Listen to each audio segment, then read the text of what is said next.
दी छोड़ सतगुरु रामपाल जी परमेश्वर जी की जय हो।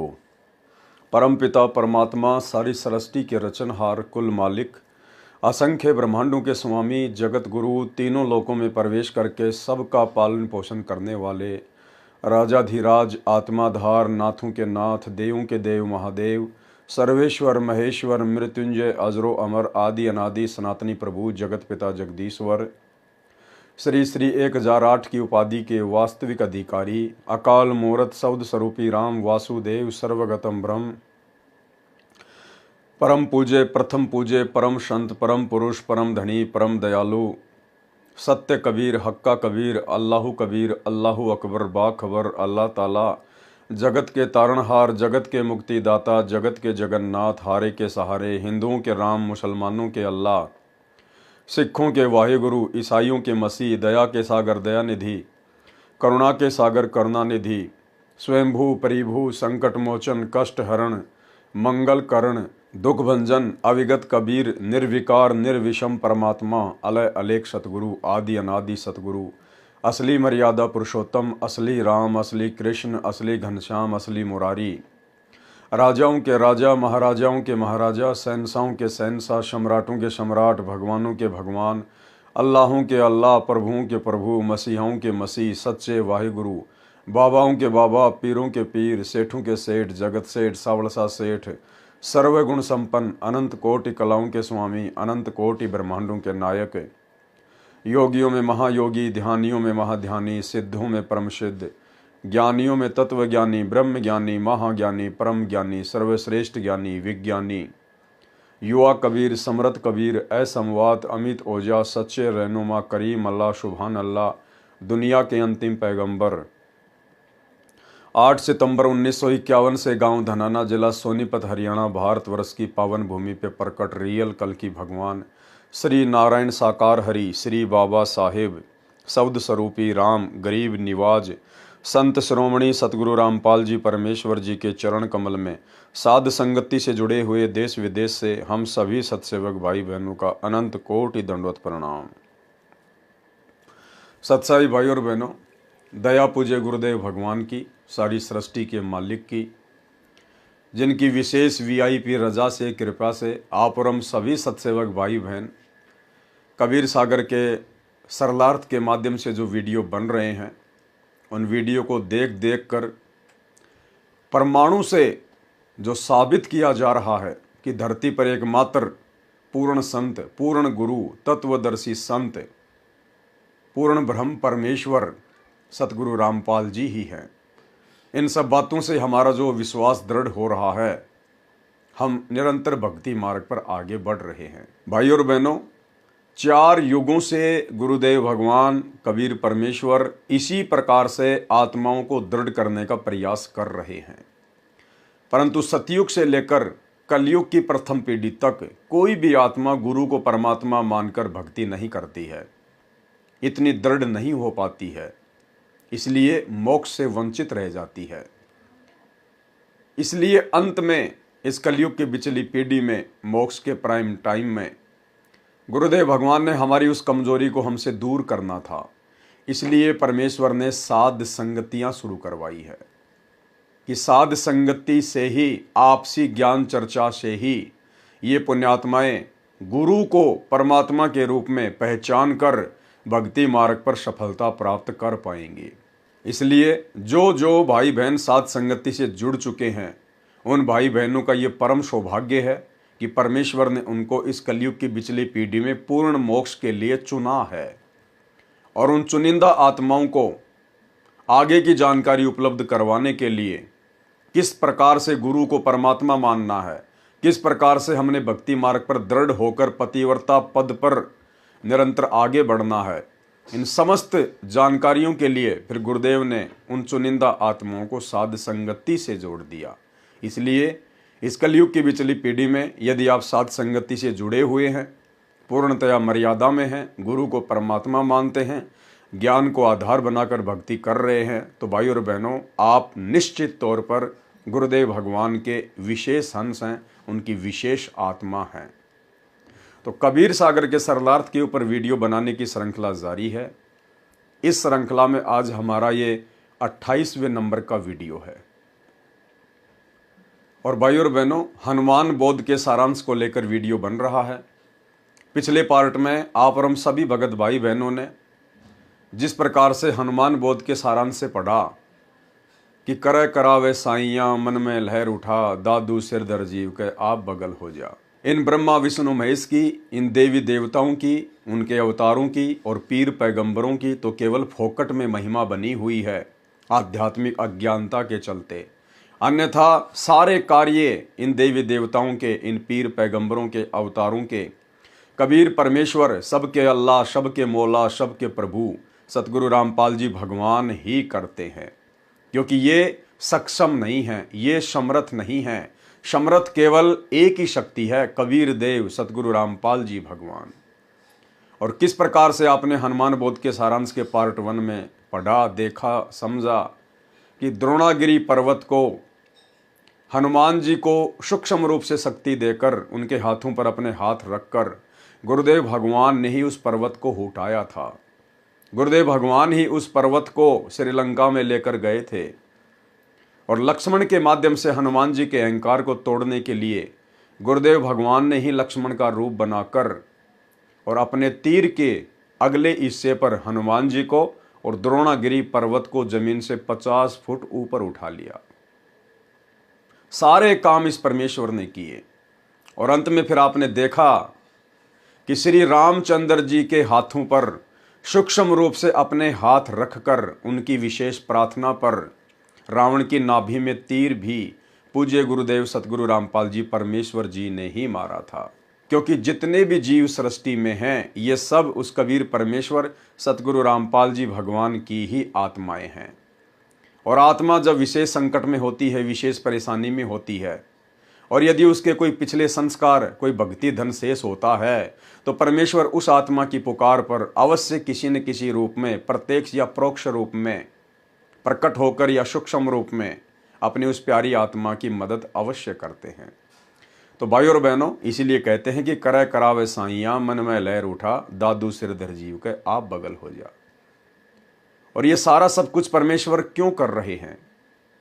कबीर सागर के सरलार्थ को लिखना, अन्य पुस्तकों को लिखना, अब समय आने पर उन पुस्तकों के ऊपर वीडियो बनवाकर उनके अंदर छुपे हुए गूढ़ रहस्यों को उजागर करवाना क्यों करवा रहे हैं गुरुदेव? क्योंकि अब ये कलयुग की बिचली पीढ़ी है, मोक्ष का प्राइम टाइम है और गुरु को एकमात्र परमेश्वर कबीर देव माने बिना जुबान से नहीं, अपनी अंतरात्मा से, अपने हृदय से, तब तक हम लोग मोक्ष के पूर्ण अधिकारी नहीं बन सकते। इसलिए परमात्मा हमारी उस कमजोरी को दूर करना चाहते हैं जो कमजोरी हम युगों युगों से दर्शाते हुए आ रहे हैं, गुरु को मानुष मानने वाली कमजोरी। तो यदि आप साथ संगति से जुड़े हुए हैं तो ये आपका परम सौभाग्य है कि आपने अपने गुरु को पूर्ण ब्रह्म परमेश्वर कबीर देव के रूप में अपनी अंतरात्मा से, अपने हृदय से स्वीकार कर लिया है और उनके साथ उसी प्रकार से आप जी व्यवहार कर रहे हैं। यानी गुरु को ही परमात्मा मानकर फिर आप जी गीता अध्याय 3 श्लोक 13 के अनुसार उन्हें इष्ट मानकर भोग लगा रहे हैं। एकमात्र उन्हीं का फोटो, उन्हीं की प्रतिमा आपके घर में, आपके घट में है। एकमात्र उन्हीं को अपना पति मानकर, परमेश्वर मानकर पतिव्रता पद की भक्ति कर रहे हैं। तो ये आप और हमारा परम सौभाग्य है। तो भाई और बहनों, आज हम आगे बढ़ेंगे हनुमान बोध के पार्ट नंबर 2 पर। इसके अंदर भी गुरुदेव भगवान ने बहुत सारे गुप्त रहस्य छुपा रखे हैं, बहुत सारी ऐसी बातें छुपा रखी हैं अध्यात्म को लेकर, जिन बातों का गुरुदेव ने अभी तक सार्वजनिक तौर पर कहीं भी जिक्र नहीं किया है। आप और हमारी तुच्छ बुद्धि को देखते हुए कि यदि समय से पहले मैंने इनको ये गूढ़ जानकारियां बता दी तो ये आत्माएं मेरे ऊपर विश्वास नहीं कर पाएंगी, क्योंकि इनकी बुद्धि अभी उस लेवल की नहीं है कि ये मेरे द्वारा बताई गई अध्यात्म की आगे की बातें समझ सकें। और गुरु के वचन में दोष निकालने का मतलब है भक्ति का सत्यानाश करवाना। इसलिए परमेश्वर ने पिछले 30 वर्षों से हमें सामान्य ज्ञान दिया। परमेश्वर ने हमारी फाउंडेशन भरी, हमारी नींव भरी, और जब नींव भर चुकी है उसके बाद गुरुदेव ने सत्संगति के माध्यम से अब वो रहस्य जो गुरुदेव ने पहले ही लिखकर छोड़ दिए हैं उजागर करवाने शुरू कर दिए हैं। तो आज के वीडियो में भी हमें बहुत सारी जानकारियां मिलेंगी। तो हमने हनुमान बोध के सारांश में यहाँ तक पढ़ लिया था कि श्री रामचंद्र जी ने त्रेता युग में जब उनसे रावण नहीं मारा जा रहा था, उसके बाद उन्होंने अपने अंतरात्मा से अपनी आत्मा के पति अपने परमपिता परमेश्वर को याद किया। यानी श्री राम ने उस असली श्री राम को याद किया। त्रेता युग में पैदा राम ने उस आदि राम को याद किया, जिस आदि राम की पूजा भक्ति, उसके नाम का सुमरण सतयुग में भी होता था, जो सब का राम है। राम राम सब जगत बखाने, आदि राम कोई बिरला ही जाने। रामचंद्र जी ने परमेश्वर को याद किया कि इस राक्षस को मारो, मेरी सहायता करो। हे महादेव, हे देवों के देव, हे महाप्रभु, मेरी सहायता करो। आपकी बेटी सीता महाकष्ट में है, आपके बच्चे 33 करोड़ देवता भी इसी राक्षस ने जेल में डाल रखे हैं। परमेश्वर कबीर जी ने उसी समय गुप्त रूप में रामचंद्र के हाथों पर अपने सूक्ष्म हाथ रखे और तीर रावण की नाभि में मारा, तब रावण मरा।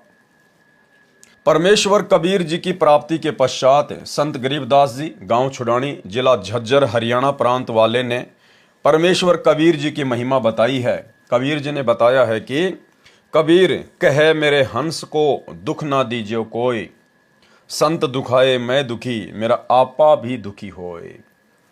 गुरुदेव भगवान कह रहे हैं कि कबीर मेरे हंस को, यानी मेरे भगत को, मेरे साधक को दुख ना दीजिए कोई, और मेरा भगत दुखी तो मैं दुखी, मेरा आपा भी दुखी होए। यानी मेरा जो दिल है, मेरी जो अंतरात्मा है, वो भी दुखी होती है यदि कोई मेरे भगत को, यदि कोई मेरे अंश को दुखी करता है। तो इसका मतलब केवल ये नहीं है कि हम बाकी जो गधे कुत्ते सुअर हैं उनको मारें पीटें, और केवल जो परमात्मा का भगत है, सतगुरु का भगत है, उसी से प्यार प्रेम से पेश आए। नहीं, इस पृथ्वी पर, इस 21 ब्रह्मांड में जितने भी जीव हैं, चाहे वो 84 लाख योनियों में है, चाहे वो मनुष्य शरीरधारी स्त्री या पुरुष है, सब परमेश्वर के हंस हैं, सब परमेश्वर के बच्चे हैं, उनके अंश हैं। अब जिस प्रकार एक दादाजी होता है, दादाजी का मुख्य अंश होता है उसका बेटा, क्योंकि वो डायरेक्ट उसके बिंद से पैदा होता है। लेकिन उसके बेटे का बेटा, यानी दादा का पोता, उसमें दादाजी का अपने बेटे से भी ज्यादा लगाव होता है, क्योंकि वो भी दादा का ही अंश होता है।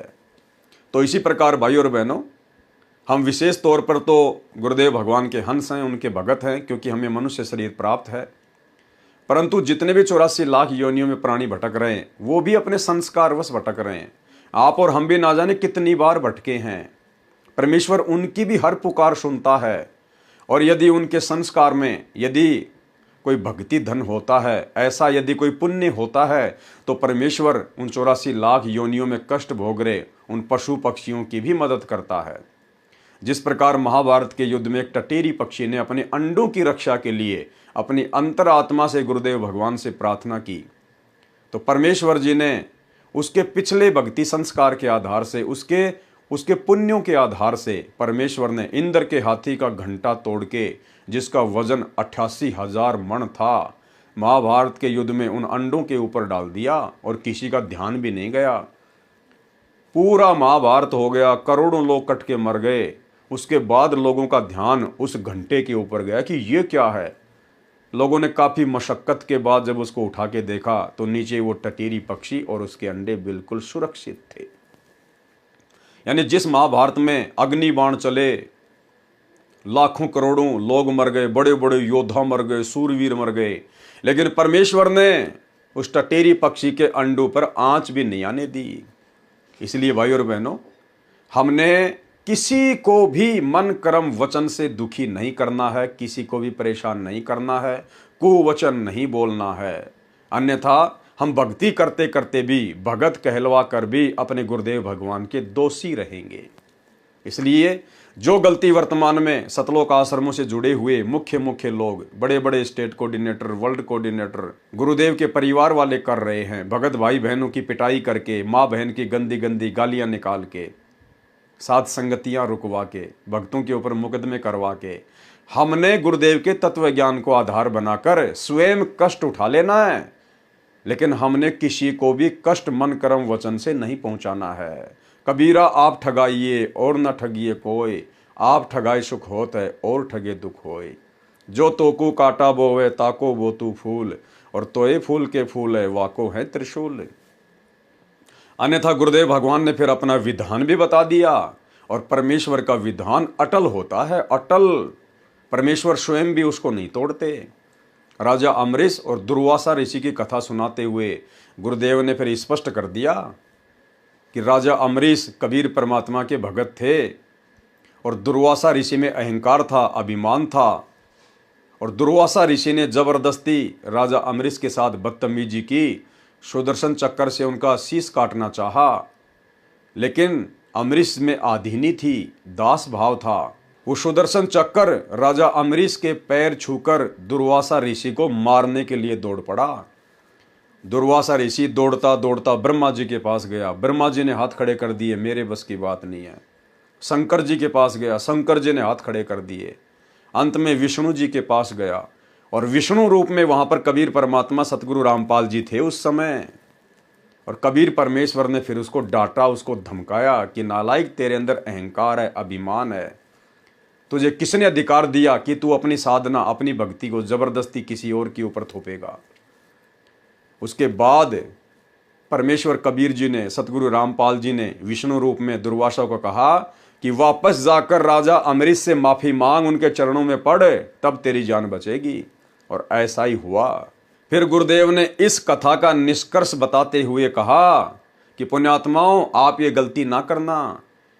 यदि आप वर्तमान में भगत भी आपस में लड़ाई करोगे, झगड़ा करोगे, मान लीजिए आप दो भगत हैं और दोनों ने ही गुरु से उपदेश ले रखा है, और एक भगत कुछ नहीं बोलता और दूसरा भगत उसको नाजायज परेशान करता है, दुखी करता है, तो गुरुदेव ने कहा कि भले ही वो भगत है जो नाजायज परेशान कर रहा है, दुखी कर रहा है, परमेश्वर उस भगत की तो रक्षा करेगा जो सारी परेशानियां झेल रहा है। और जो भगत होने के बाद जबरदस्ती बकवाद कर रहा है, भक्तों के साथ में मारपीट करता है, उसका परमात्मा बक्कल उतारेगा, यानी उसका शीश उतार देगा भगवान समय आने पर। ये कोई भेदभाव नहीं करता, समदृष्टि परमात्मा है। तो भाई, हम सत्सेवकों के साथ में सतलोक आश्रम मैनेजमेंट हरियाणा वालों ने, हमारे गुरु भाइयों ने, गुरुदेव के परिवार ने, इन कोऑर्डिनेटरों ने, वर्ल्ड कोऑर्डिनेटर ने जो जो बदतमीजियाँ की हैं, जो गंदगी फैलाई है परमात्मा के मार्ग में, साध संगति में, और साध संगतियाँ रुकवा कर जिस प्रकार ये भगवान के दोषी बने हैं, भक्तों के ऊपर झूठे मुकदमे करवाएं, पुलिस वालों से पिटवाया, इन्होंने खुद पीटा, गालियाँ निकाली, धमकियों की गिनती नहीं। आने वाले समय में क्या बनेगी, सुनिए गुरुदेव का सत्संग। इसमें एक बहुत बड़ा नियम है प्रभु का कि सबसे ज्यादा हमें अधीन रहना होगा। आप दो भक्त हैं, दोनों ने उपदेश ले रखा है, और तुम आपस में झगड़ा करते हो, और एक भक्त कुछ नहीं कहता, दूसरा उसको नाजायज परेशान करने की चेष्टा करता है, तो परमात्मा उस जो भक्त की रक्षा करेगा। और वो भी बेशक भक्त है, जो बेमतलब बकवाद करके दूसरे को तंग कर रहा है भक्त को, तो उसको हानि पहुंचाएगा, जबकि दोनों भक्त ही है। तो भाई और बहनों, इस कथा का हमने सारांश समझ के चलना है। ये अंतिम बार परमात्मा हमें लास्ट चेतावनी दे रहे हैं अपने कर कमल से लिखित इन पुस्तकों के ऊपर वीडियो बनवा कर, कि आप लोगों ने भगत बनना पड़ेगा, भगत दास बनना पड़ेगा। दादा बन के, साहेब बन के तुम यहां से पार नहीं हो सकते। तो हम वो गलती ना करें जो गलती दुर्वासा ऋषि ने की। कबीर कहे मेरे हंस को दुख ना दीजिए कोई, संत दुखाए मैं दुखी मेरा आपा भी दुखी होए। पहुंचूंगा क्षण एक में जन अपने के हेत, 33 कोटि की बंद छुटाई रावण मारा खेत। जो मेरे संत को दुखी करे वाका खोऊं वंश, और हिरणाकुश उदर विदारिया मैं ही मारा कंस। राम कृष्ण कबीर के शहजादे, भक्ति हेत भय पियादे। लंका का राज्य रावण के छोटे भ्राता विभीषण को दिया गया।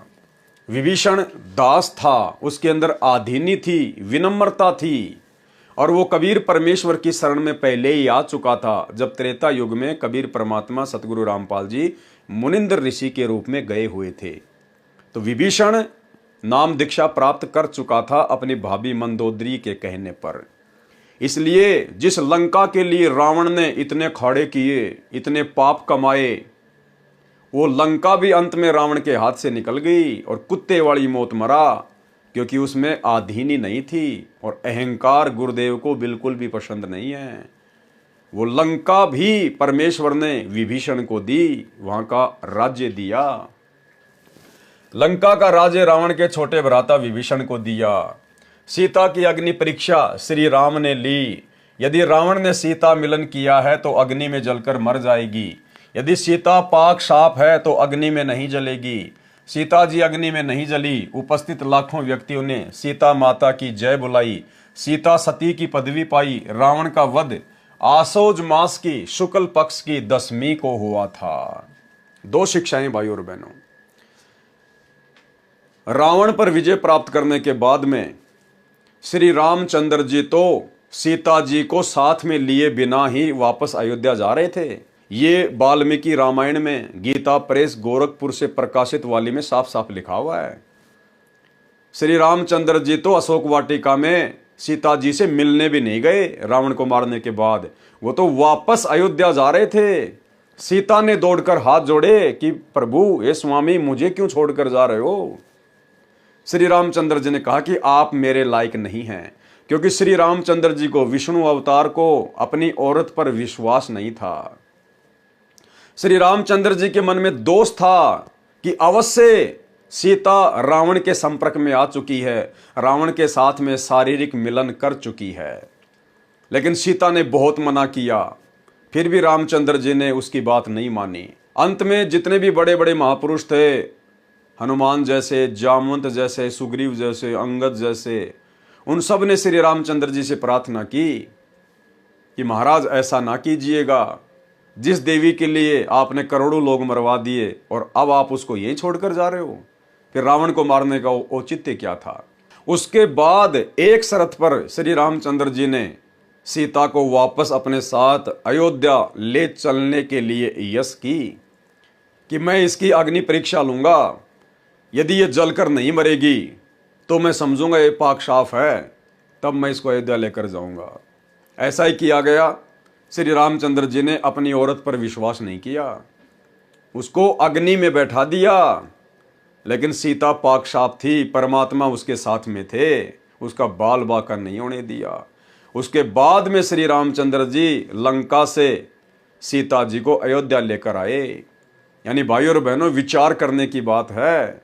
जो लोग आज 10-15 रुपए की मोगरा अगरबत्ती लेकर और 33 करोड़ देवी देवताओं को खुश करने के चक्कर में बैठे हैं, जो लोग श्री राम मंदिर में जाकर 100, 50 लाख, 2 लाख रुपए दान धर्म देके प्रभु श्री रामचंद्र जी को खुश करने के चक्कर में हैं, उनके नाम के भंडारे करके या अपने घर की छत पर जय श्री राम का बड़ा सा झंडा लगा के उनको खुश करने के चक्कर में हैं, या अपनी गाड़ी के पीछे जय श्री राम या कट्टर सनातनी लिखवाकर श्री रामचंद्र जी को खुश करने के चक्कर में हैं। ये आपकी माँ बोल है, अभी आप सपने में हो, सपने में।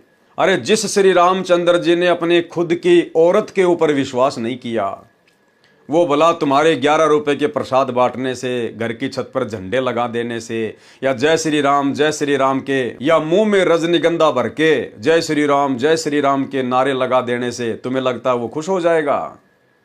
ये शिक्षा लेने की बात है, तुम्हारे खुद के शास्त्रों में लिखा हुआ है।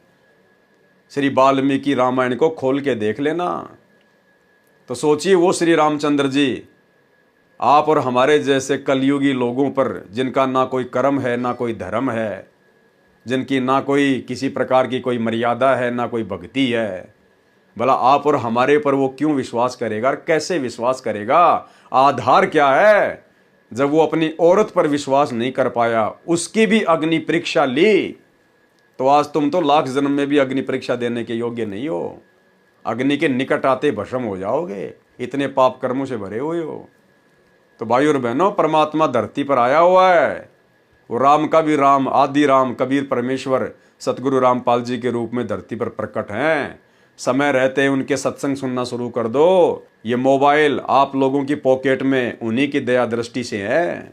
ये बुद्धि इंसान को उन्हीं ने बख्शी है। आज से 50 साल पहले मोबाइल का कोई नाम भी नहीं जानता था। पिछले 30 से 40 वर्षों में परमेश्वर ने विज्ञान को शिखर पे चढ़ा दिया, जिस विज्ञान को लाखों साल से कोई जानता भी नहीं था। तो मौका है, समय रहते परमेश्वर की शरण ग्रहण कर लीजिएगा। तो क्या कहा जा रहा है, सीता की अग्नि परीक्षा श्री राम ने ली। यदि रावण ने सीता मिलन किया है तो अग्नि में जलकर मर जाएगी। यदि सीता पाक साफ है तो अग्नि में नहीं जलेगी। सीता जी अग्नि में नहीं जली। उपस्थित लाखों व्यक्तियों ने सीता माता की जय बुलाई। सीता सती की पदवी पाई। रावण का वध आसोज मास की शुक्ल पक्ष की 10वीं को हुआ था। अब भाई और बहनों, ये कहाँ लिखा हुआ है, कौन से शास्त्र में लिखा हुआ है, किसने बताई ये डेट, ये महीना, ये तिथि, ये वार, ये किसने बताया? कौन लिख रहे हैं? सतगुरु रामपाल जी। तो कौन हुए सतगुरु रामपाल जी? स्वयं रावण का वध करने वाले कबीर देव वही बता सकते हैं। रावण का वध आसोज मास की शुक्ल पक्ष की 10वीं को हुआ था। रावण वध के 20 दिन बाद 14 वर्ष की वनवास अवधि पूरी करके श्री राम, लक्ष्मण और सीता पुष्पक विमान में बैठकर अयोध्या नगरी में आए। रावण को मारने के बाद भी 20 दिन बचे हुए थे श्री रामचंद्र जी के 14 साल वाले वनवास के पूरा होने में। कौन बता रहे हैं? सतगुरु रामपाल जी। विचार करने की बात है, ये परमेश्वर हैं। ये बायोडाटा आपके किसी भी राम कथावाचक के पास नहीं मिलेगा, रामायण में नहीं मिलेगा। रावण वध के 20 दिन बाद 14 वर्ष की वनवास अवधि पूरी करके श्री राम, लक्ष्मण और सीता पुष्पक विमान में बैठकर अयोध्या नगरी में आए। उस दिन कार्तिक मास की अमावस्या थी। उस काली अमावस्या को गाय के घी के दीप अपने अपने घरों के अंदर तथा ऊपर मंडेरों पर जलाकर श्री राम, सीता तथा लक्ष्मण के आगमन की खुशी मनाई। भरत ने अपने भाई श्री रामचंद्र जी को राज्य लौटा दिया। एक दिन श्री रामचंद्र जी से सीता ने कहा कि मैं युद्ध में लड़ने वाले योद्धाओं को कुछ इनाम देना चाहती हूं। एक दिन सीता जी ने क्या कहा श्री रामचंद्र जी से कि मुझे रावण की कैद से छुड़वाने में जिन जिन योद्धाओं ने अपनी जी जान लगाकर अपनी जान की बाजी लगाई, अपना सहयोग दिया, मैं उनको कुछ इनाम देना चाहती हूं। और भाई और बहनों, यहीं से बात बिगड़ जाएगी। देखना, उस हनुमान जी ने, जिन्होंने अपना सर्वस्व सीता जी को छुड़ाने के लिए श्री रामचंद्र जी के चरणों में सौंप दिया, जिन्होंने अपनी जान की बाजी लगा दी, बढ़ चढ़कर उन्होंने सारे काम किए, उस हनुमान जी की सीता जी ने भरी सभा में किस प्रकार से बेइज्जती की।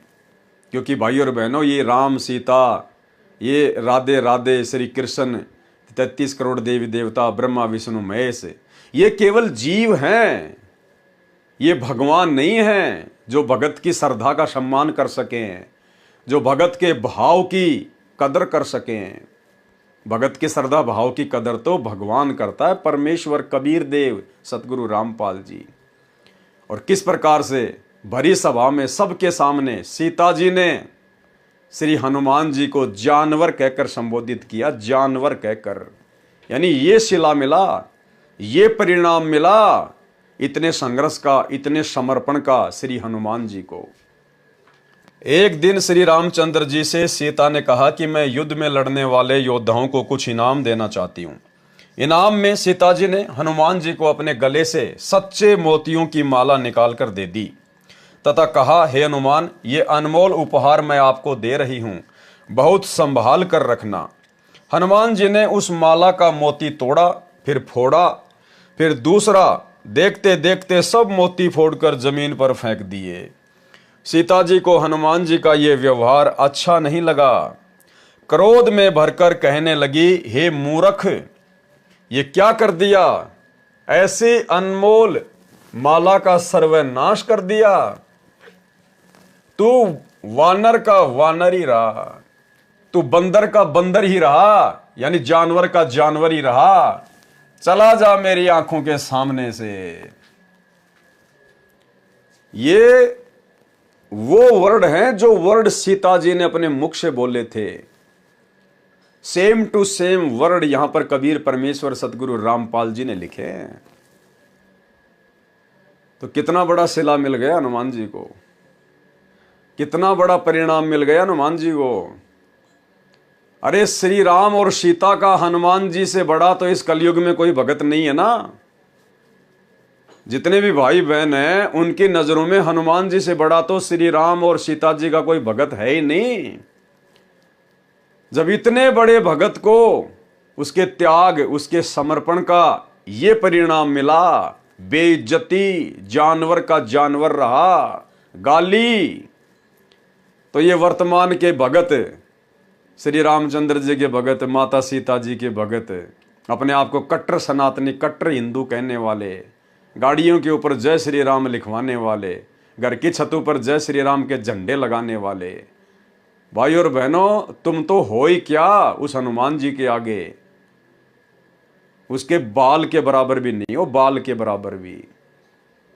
तो तुम क्या उम्मीद लेकर भक्ति कर रहे हो? तुम्हें क्या मिलेगा जब हनुमान जी को ये मिला?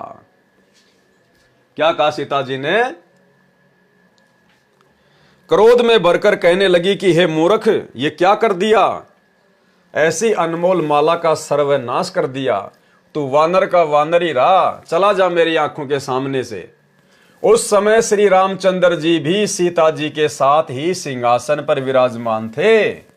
उन्होंने भी हनुमान के इस व्यवहार को अच्छा नहीं माना और चुप रहे। श्री रामचंद्र जी ने मुंह से तो कुछ नहीं बोला, लेकिन जब सीता ये बात कह रही थी तो उनको बड़ा अच्छा लग रहा था कि हाँ सीते, तूने बिल्कुल सही कहा, ये वानर का वानर ही है। इतनी महंगी माला को तोड़ दिया इसने। भाई और बहनों, श्री हनुमान जी की भक्ति की, उसके त्याग की, उसके समर्पण की श्री रामचंद्र और सीता ने कोई मान मर्यादा नहीं रखी, कोई मान मर्यादा। लेकिन हनुमान अपने आप में भगत था, वो सच्चा सेवक था। और आगे चलकर कबीर परमेश्वर मुनिंदर ऋषि के रूप में हनुमान जी को मिले, और उसके अंदर जो भगत वाले गुण थे, परमेश्वर ने उन भगत वाले गुणों के आधार से उसे अपनी शरण में लिया। असल परिणाम मुनिंदर ऋषि जी ने दिया। हनुमान जी की वीरता, उसके दास भाव, उसके त्याग, उसके समर्पण की जो वैल्यू थी, वो कबीर परमेश्वर सतगुरु रामपाल जी ने समझी, और परमेश्वर ने उसको वो अनमोल वस्तु बख्श दी जो अनमोल वस्तु श्री रामचंद्र जी के पास भी नहीं थी। उन्हें 3 लोक की सर्वश्रेष्ठ संपत्ति, उनको अपना नाम दिया, अपना उपदेश दिया, अपना भगत बनाया। गुरु समान दाता नहीं, याचक शिष्य समान, 3 लोक की संपदा, शो गुरु दीनी दान। यानी तीनों लोकों में सबसे महंगी यदि कोई संपत्ति है तो केवल गुरुदेव भगवान का नाम है। वो सबसे अनमोल संपत्ति हनुमान जी को बख्शी। और दूसरी बात भाई और बहनों, ये कथा हमें ये भी शिक्षा देती है कि एक भगत में वास्तव में ऐसे ही लक्षण होने चाहिए, ऐसे ही गुण होने चाहिए। अपने इष्ट देव के अतिरिक्त उसको किसी भी वस्तु में कोई मोह नहीं होना चाहिए। भगत के अंदर मान बढ़ाई और अहंकार नहीं होना चाहिए। दिखावे की भावना नहीं होनी चाहिए। नकली संपत्ति में, सोना चांदी में उसकी जरा भी आस्था नहीं होनी चाहिए। मोतियों की महंगी माला, मोती कहां से आते थे पता है? समुद्र में गहराई में जाकर गोताखोर बड़ी मेहनत करके, जान की बाजी लगाकर, और जो मोती समुद्र के पैंदे में होते थे, उन मोतियों को चुन चुन के लाते थे। फिर उनकी माला बनाई जाती थी। उस माला को राजा महाराजा, रानी महारानियां पहना करती थी, जो सबसे कीमती होती थी। हनुमान जी ने उस माला को फोड़ना शुरू कर दिया, तोड़ना शुरू कर दिया कि मेरे किस काम की ये, यदि इसमें मेरे प्रभु श्री रामचंद्र जी का नाम नहीं है तो। यानी हनुमान जी की नजरों में वो मोतियों की माला, जो मोतियों की माला सीता जी के लिए इतना महत्व रखती थी, जो मोतियों की माला श्री रामचंद्र जी के लिए इतना महत्व रखती थी, जिस मोतियों की माला को वे अपने गले में डालकर रखा करते थे, हनुमान जी ने उनको फोड़ फोड़ के फेंक दिया। ये लक्षण एक भगत में होने चाहिए। जब ज्ञान समझ में आ जाए, गुरु भगवान समझ में आ जाए, और आप और हम साथ संगत वाले भाई बहनों पर यह दया हुई है।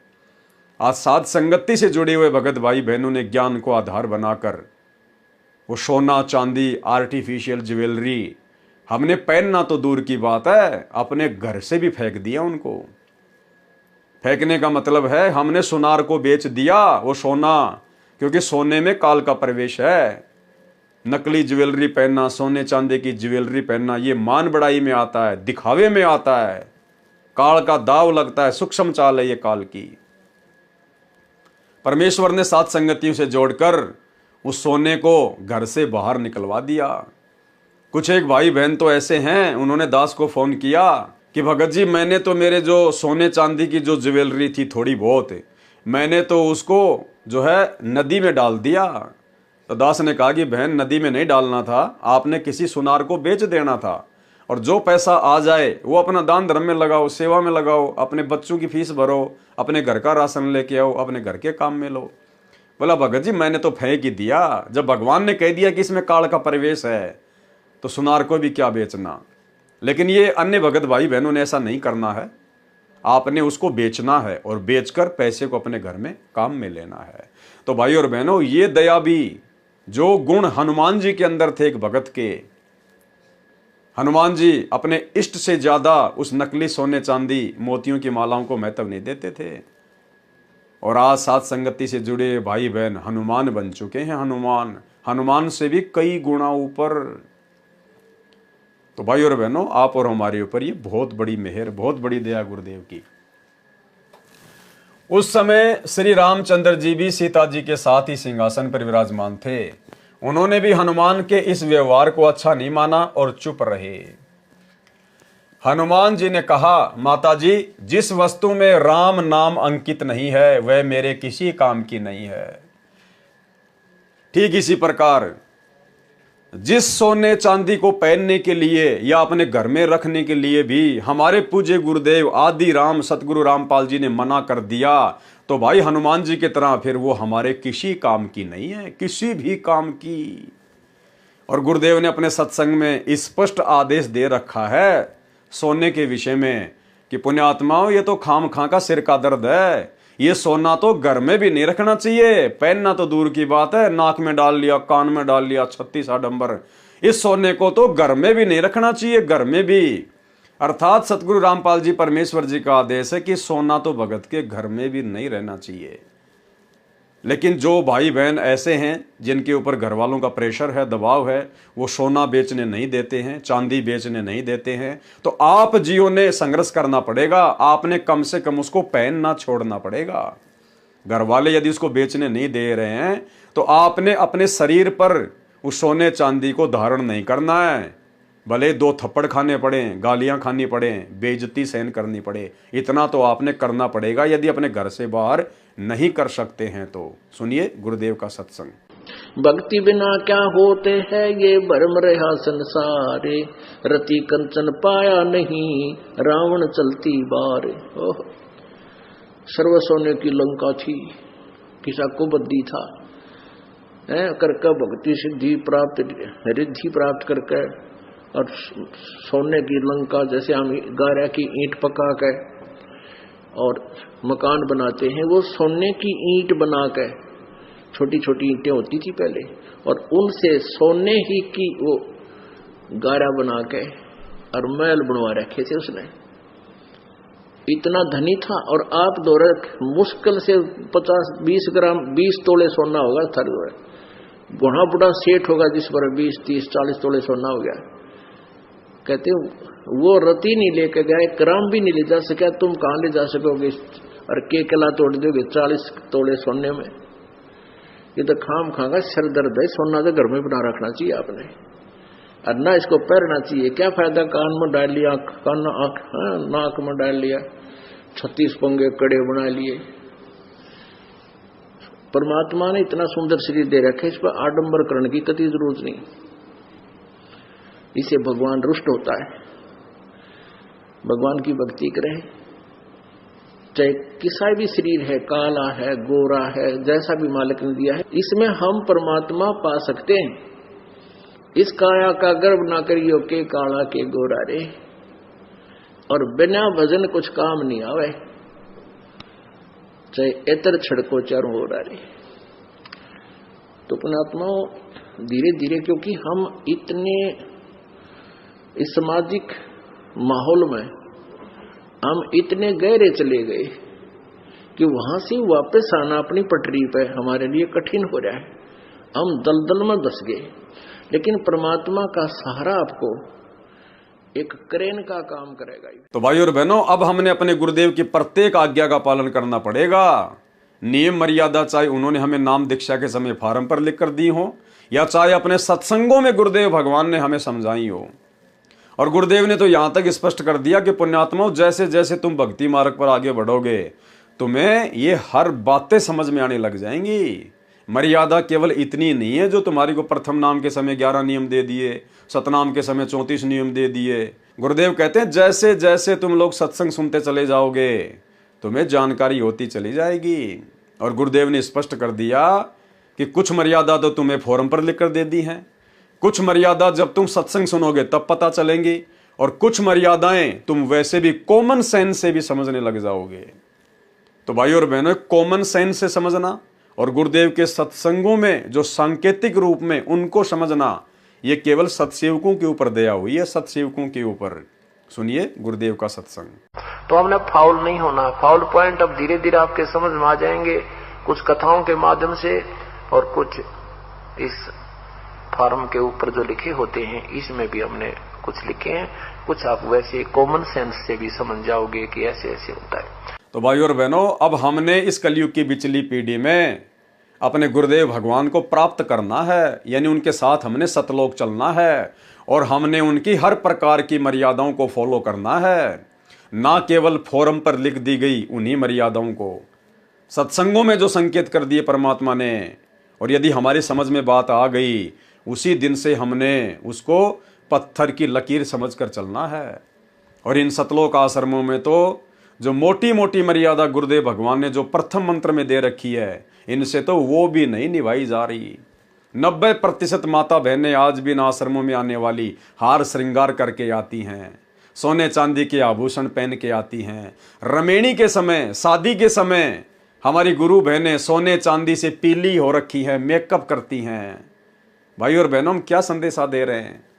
हम क्या संदेशा दे रहे हैं समाज को? और फिर कहते हैं दहेज मुक्त शादियां। अरे अपने बाप से दहेज लेके वो 3-4-5 लाख रुपए का सोना पहन के तो रमेणी कर रही है, शादी कर रही है, फिर कह रही है कि मेरी रमेणी दहेज मुक्त है। अरे आप तो अपने बाप से दहेज ले चुकी हैं, सोने के रूप में, चांदी के रूप में। तो भाई और बहनों, ये दया भी गुरुदेव की आप और हम साथ संगति से जुड़े हुए भगत भाई बहनों के ऊपर ही हुई है। हनुमान जी ने कहा, माता जी, जिस वस्तु में राम नाम अंकित नहीं है वह मेरे किसी काम की नहीं है। मैंने मोती फोड़कर देखे, इनमें राम नाम नहीं निकला, इसलिए मेरे काम की नहीं है। सीता जी ने कहा, क्या तेरे शरीर में राम नाम लिखा है? फिर इस शरीर को किस लिए साथ लिए है? इसको फेंक दे फाड़कर। उसी समय हनुमान जी ने अपना सीना चाक कर दिया, यानी चीर कर दिखाया। उसमें राम राम लिखा था। उसमें श्री रामचंद्र जी का फोटो नहीं था। ये फोटो तो फालतू में वर्तमान के अज्ञानी साधु संत महात्मा मंडलेश्वर शंकराचार्य राम कथावाचक, जिनको झूठी महिमा अपनी रोजी रोटी के लिए श्री रामचंद्र जी की बनानी है, ये लोग उन फोटोओं में श्री राम और सीता की तस्वीर दिखाते हैं। नहीं, गुरुदेव कह रहे राम राम लिखा था। और वो राम राम वो राम नहीं था जो वहीं पर बैठा हुआ था, सीता का पति ना। वो दशरथ पुत्र श्री रामचंद्र जी तो श्री हनुमान जी से नाराज था।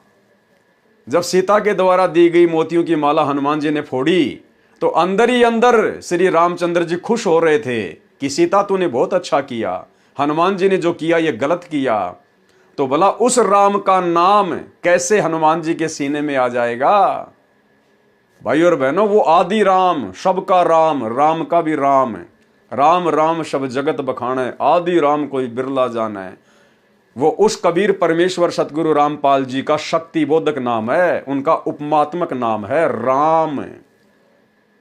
इसलिए वहां पर राम लिखा हुआ आया था, ना कि दशरथ पुत्र का नाम।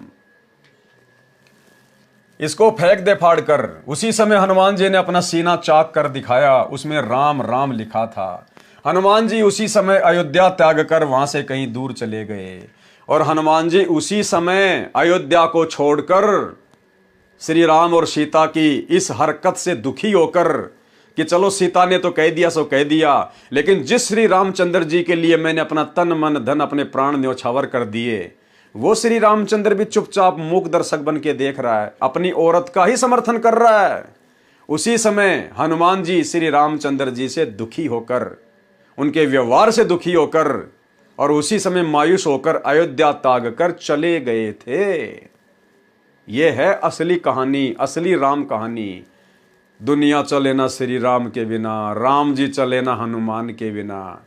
हनुमान जी राम का तो अलग अलग बंटवारा हो गया था उसी समय। हनुमान जी उसी समय अयोध्या त्याग कर वहां से कहीं दूर चले गए। श्री रामचंद्र जी अपनी अयोध्या नगरी की जनता के दुख दर्द जानने के लिए गुप्त रूप से रात्रि के समय वेश बदलकर घूमा करते थे। कुछ वर्ष उपरांत जब राजा रामचंद्र जी रात्रि में अयोध्या की गलियों में विचरण कर रहे थे, एक घर से ऊंची ऊंची आवाज आ रही थी। राजा रामचंद्र जी ने निकट जाकर वार्ता सुनी। एक धोबी की पत्नी झगड़ा करके घर से चली गई थी। वह 2-3 दिन अपने बहन के घर रही, फिर लौट आई। धोबी उसकी पिटाई कर रहा था, कह रहा था कि निकल जा मेरे घर से, तू 2 रात बाहर रहकर आई है, मैं तेरे को घर में नहीं रखूंगा, तू कलंकित है। वह कह रही थी, मुझे सौगंध भगवान की, सौगंध है राजा राम की, मैं पाक साप हूं, आपने मारा तो मैं गुस्से से अपनी बहन के घर गई थी, मैं निर्दोष हूं। तो धोबी ने क्या कहा? धोबी ने कहा कि मैं दशरथ पुत्र रामचंद्र नहीं हूं जो अपनी कलंकित पत्नी को घर ले आया है, जो वर्षों रावण के साथ रही थी। अयोध्या नगरी के सब लोग लुगाई चर्चा कर रहे हैं, क्या जीना है ऐसे व्यक्ति का जिसकी पत्नी अपवित्र हो गई हो। राजा राम ने धोबी के मुख से यह बात सुनी तो कानों में मानो गरम तेल डाल दिया हो। इसको कहते हैं भाई और बहनों लोक लाज। ये लोक लाज भक्ति मार्ग में, परमात्मा की प्राप्ति में, मोक्ष प्राप्ति में सबसे बड़ी बाधा है। श्री रामचंद्र जी को उसी समय अपने मान सम्मान की, अपने इज्जत की, अपनी कुल मर्यादा की चिंता हो गई कि तेरे विषय में तो अयोध्या की जनता ऐसी ऐसी बातें सोच रही है, तेरा तो जीना ही आराम है। वापस घर पे आ गया और दूसरे ही दिन सीता जी को, जो कि गर्भवती थी, उसको अयोध्या से जंगल में निकाल दिया, सिर्फ इस बात के कारण कि अयोध्या के लोग मेरे बारे में क्या सोच रहे हैं, मेरी तो इज्जत पे बाट लग गया। जबकि श्री रामचंद्र जी सीता जी की अग्नि परीक्षा लेकर लाए थे अयोध्या में, वो पाक साफ थी, उन्होंने अपनी आंखों देख लिया था। उसके बावजूद भी श्री रामचंद्र जी ने अपनी पत्नी की कोई इज्जत नहीं की, उन्हें अपनी पत्नी की कोई फिक्र नहीं रही। और एक धोबी की छोटी सी बात को लेकर और लोक लाज में पड़कर और अपनी पत्नी सीता को अयोध्या से जंगल में धक्के खाने के लिए निकाल दिया। तो विचार करो श्री रामचंद्र जी के पुजारियों, श्री विष्णु जी अर्थात श्री रामचंद्र जी के भक्तों, अरे तुम लगते ही क्या हो श्री रामचंद्र जी के, तुम तो उनके रिश्तेदारों के रिश्तेदार भी नहीं हो। जो अपनी पत्नी को अपनी आंखों से देखने के बाद भी कि ये पाक साफ है, अग्नि परीक्षा में मरी नहीं, जली नहीं, और अपनी धर्म पत्नी को, सीता को, और एक धोबी के कहने से और अयोध्या से बाहर निकाल दिया, उसको त्याग दिया, तो भला वो श्री राम तुम्हें क्यों अपनाएगा, कैसे अपनाएगा? तुम उसके लगते ही क्या हो? ये शिक्षा लेने की बात है, इतिहास से तुम सब जानते हो इस घटना को। इसलिए भाई और बहनों, असली श्री रामचंद्र जी के पैर पकड़ो, असली आदि राम की भक्ति करो, जो वर्तमान में धरती पर संत रामपाल जी के रूप में प्रकट हैं, और एक बार उनकी शरण में आके देखो, तुम्हें यदि हनुमान जी से भी ज्यादा प्यार ना दे तो, मान सम्मान और इज्जत ना दे तो, यदि तुम्हारे कर्मों के कांटे गिन गिन के ना निकाल दे तो, तुम्हें फूल जितनी भी चोट नहीं लगने देगा ये परमात्मा, यदि मर्यादा में रह के इनकी भक्ति पे लगे रहोगे तो। तुमने लाखों साल रामचंद्र की भक्ति की है, एक बार वास्तविक रामचंद्र की भक्ति करके देखो, सतगुरु रामपाल जी की, तुम्हें वो देगा जो लाखों साल से तुम्हारे बुजुर्गों को भी नहीं मिला। राजा राम ने धोबी के मुख से यह बात सुनी तो कानों में मानो गर्म तेल डाल दिया हो। अगले दिन रामचंद्र जी ने सभा बुलाई तथा नगरी में चल रही चर्चा के विषय में बताया और कहा कि यह चर्चा तब बंद हो सकती है जब मैं सीता को घर से निकाल दूंगा। उसी समय सीता जी को सभा में बुलाया गया तथा घर से निकलने का आदेश दे दिया गया। ध्यान रखना भाई और बहनों, हमने शिक्षा लेकर आगे बढ़ना है। ये कथाएं अलग चीज हैं, कथाओं के माध्यम से हमने शिक्षा लेनी है, इसीलिए परमात्मा वीडियो बनवा रहे हैं।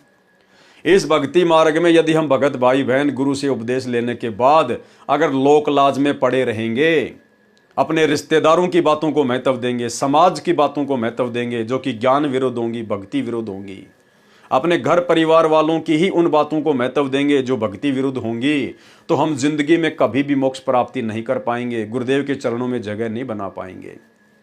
अच्छे से हम पहले ज्ञान को समझें, उसके बाद गुरु से दीक्षा लें, और गुरु से दीक्षा लेने के बाद यदि काल प्रेरणा से आपके मन में दोष पैदा करने के लिए या आपके ऊपर दबाव डालने के लिए, यदि काल प्रेरणा से आपके रिश्तेदार, समाज वाले, जहां पे आप मेहनत मजदूरी ऑफिस में काम करते हैं, वहां पे आपके साथी सहपाठी आपको चाहे कुछ भी क्यों ना कहें, कैसे भी बातें क्यों ना बनाएं, आपने उनकी बातों का 1% भी अपने ऊपर कोई असर नहीं करना है।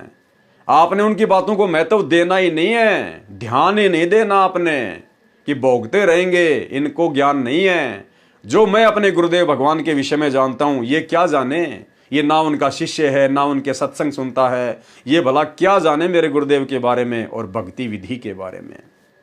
यदि हम लोकलाज में आ गए, शर्मा शर्मे में आ गए, दबाव में आ गए, तो भाई और बहनों, परमात्मा ने मीराबाई का उदाहरण दिया कि वो मीराबाई भी अगर लोकलाज में आ जाती, घर परिवार के दबाव में आ जाती, कैसे मीराबाई के देवर ने उसको दुखी किया, परेशान किया, मारने तक का प्रयत्न किया।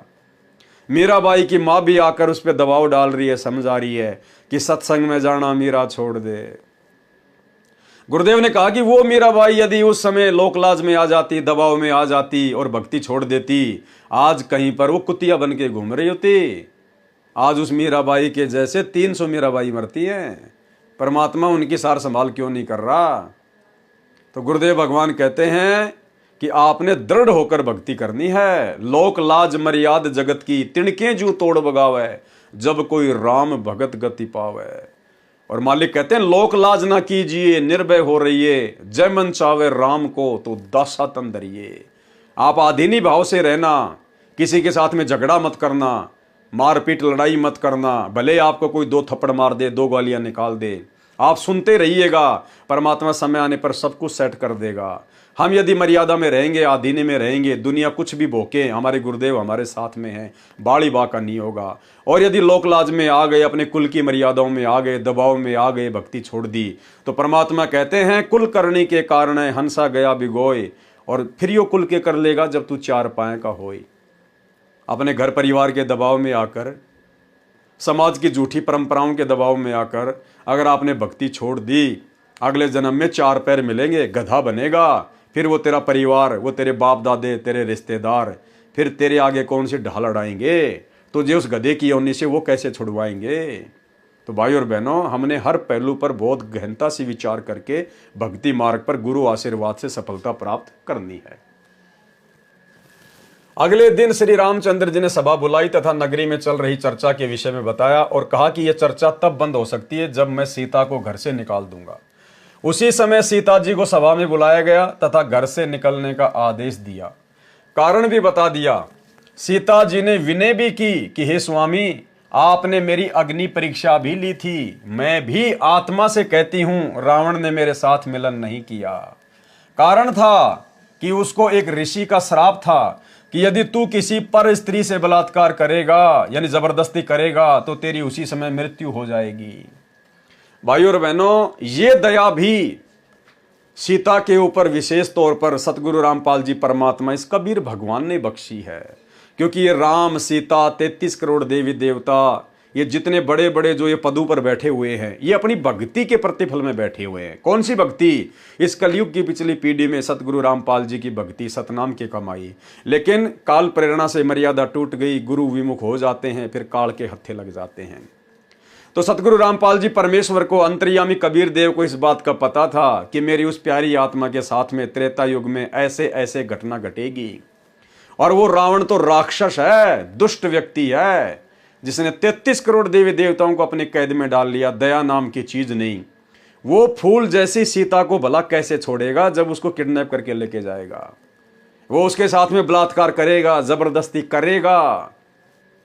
इसलिए सतगुरु रामपाल जी परमेश्वर जी की प्रेरणा से एक ऋषि के द्वारा पहले ही रावण को श्राप मिल चुका था, अगर तू किसी पर स्त्री के साथ में जबरदस्ती करेगा, बलात्कार करेगा, शारीरिक मिलन करेगा उसकी रजा के बिना, तो भाई तेरी उसी समय मृत्यु हो जाएगी। परमेश्वर ने पहले ही रावण को बांध दिया था, अन्यथा वो रावण तो सीता जी के परकत से उड़ा देता।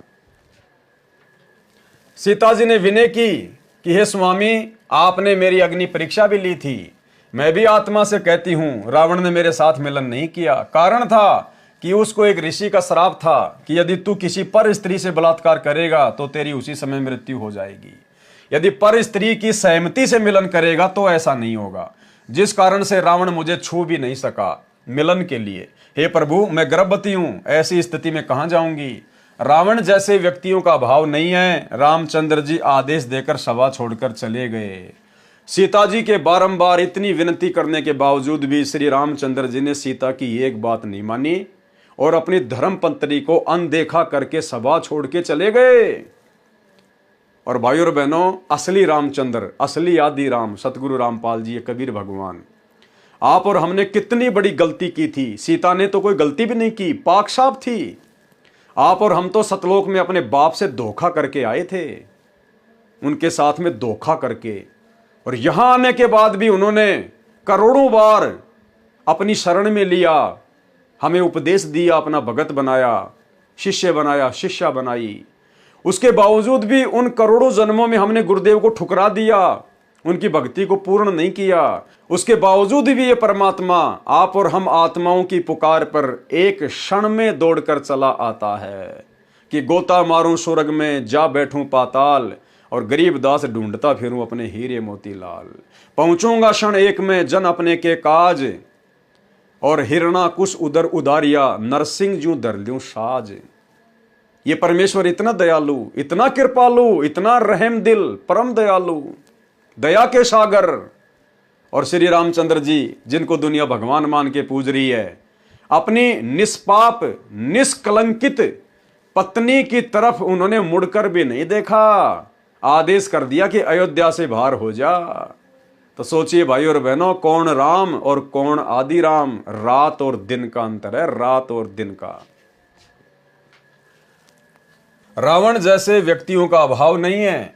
रामचंद्र जी आदेश देकर सभा छोड़कर चले गए और कहते हुए गए कि मैं निंदा का पात्र नहीं बनना चाहता, मेरे कुल को दाग लगेगा। सीता जी को धरती भी पैरों से खिसकती नजर आई। आसमान में अंधेरा छाया दिखाई दिया। संसार में कुछ दिनों का जीवन शेष लगा। सीता अयोध्या छोड़कर चल पड़ी। मुड़ मुड़कर अपने राम को तथा उनके महलों को देखने की कोशिश करती रही और दूर जंगल में जाकर ऋषि वाल्मीकि जी की कुटिया के निकट थक कर गिर गई, अचेत हो गई। ऋषि वाल्मीकि स्नान करने के लिए आश्रम से निकले। सामने एक युवती गर्भा अवस्था में अचेत पड़ी देखकर निकट गए, अपने आश्रम से औषधि लाए, सीता जी के मुख में डाली। गर्मी का मौसम था, ठंडे जल के छींटे मुख पर मारे। ये आंखों देखी घटना कौन बता सकता है कि जिस समय सीता जी को श्री रामचंद्र जी ने अयोध्या से निष्कासित किया था, उस समय वो गर्मी का महीना था, उस समय गर्मी का महीना था।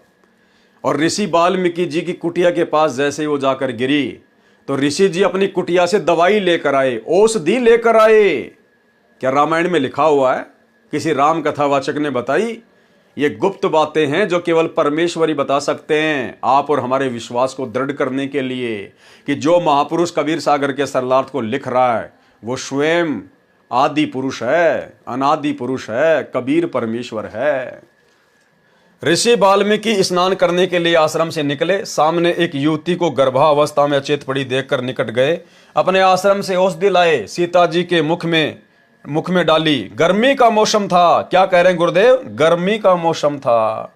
ठंडे जल के छींटे मुख पर मारे। उसी समय सीता जी सचेत होकर बैठ गई। ऋषि ने नाम और गांव पूछा तो बताया कि नीचे पृथ्वी है, ऊपर आसमान है। आगे कुछ भी बताने से इनकार कर दिया। ऋषि दयावान होते हैं। कहा बेटी संसार तो स्वार्थ का है, धन्यवाद कर परमात्मा का, तू मेरे आश्रम में आ गई।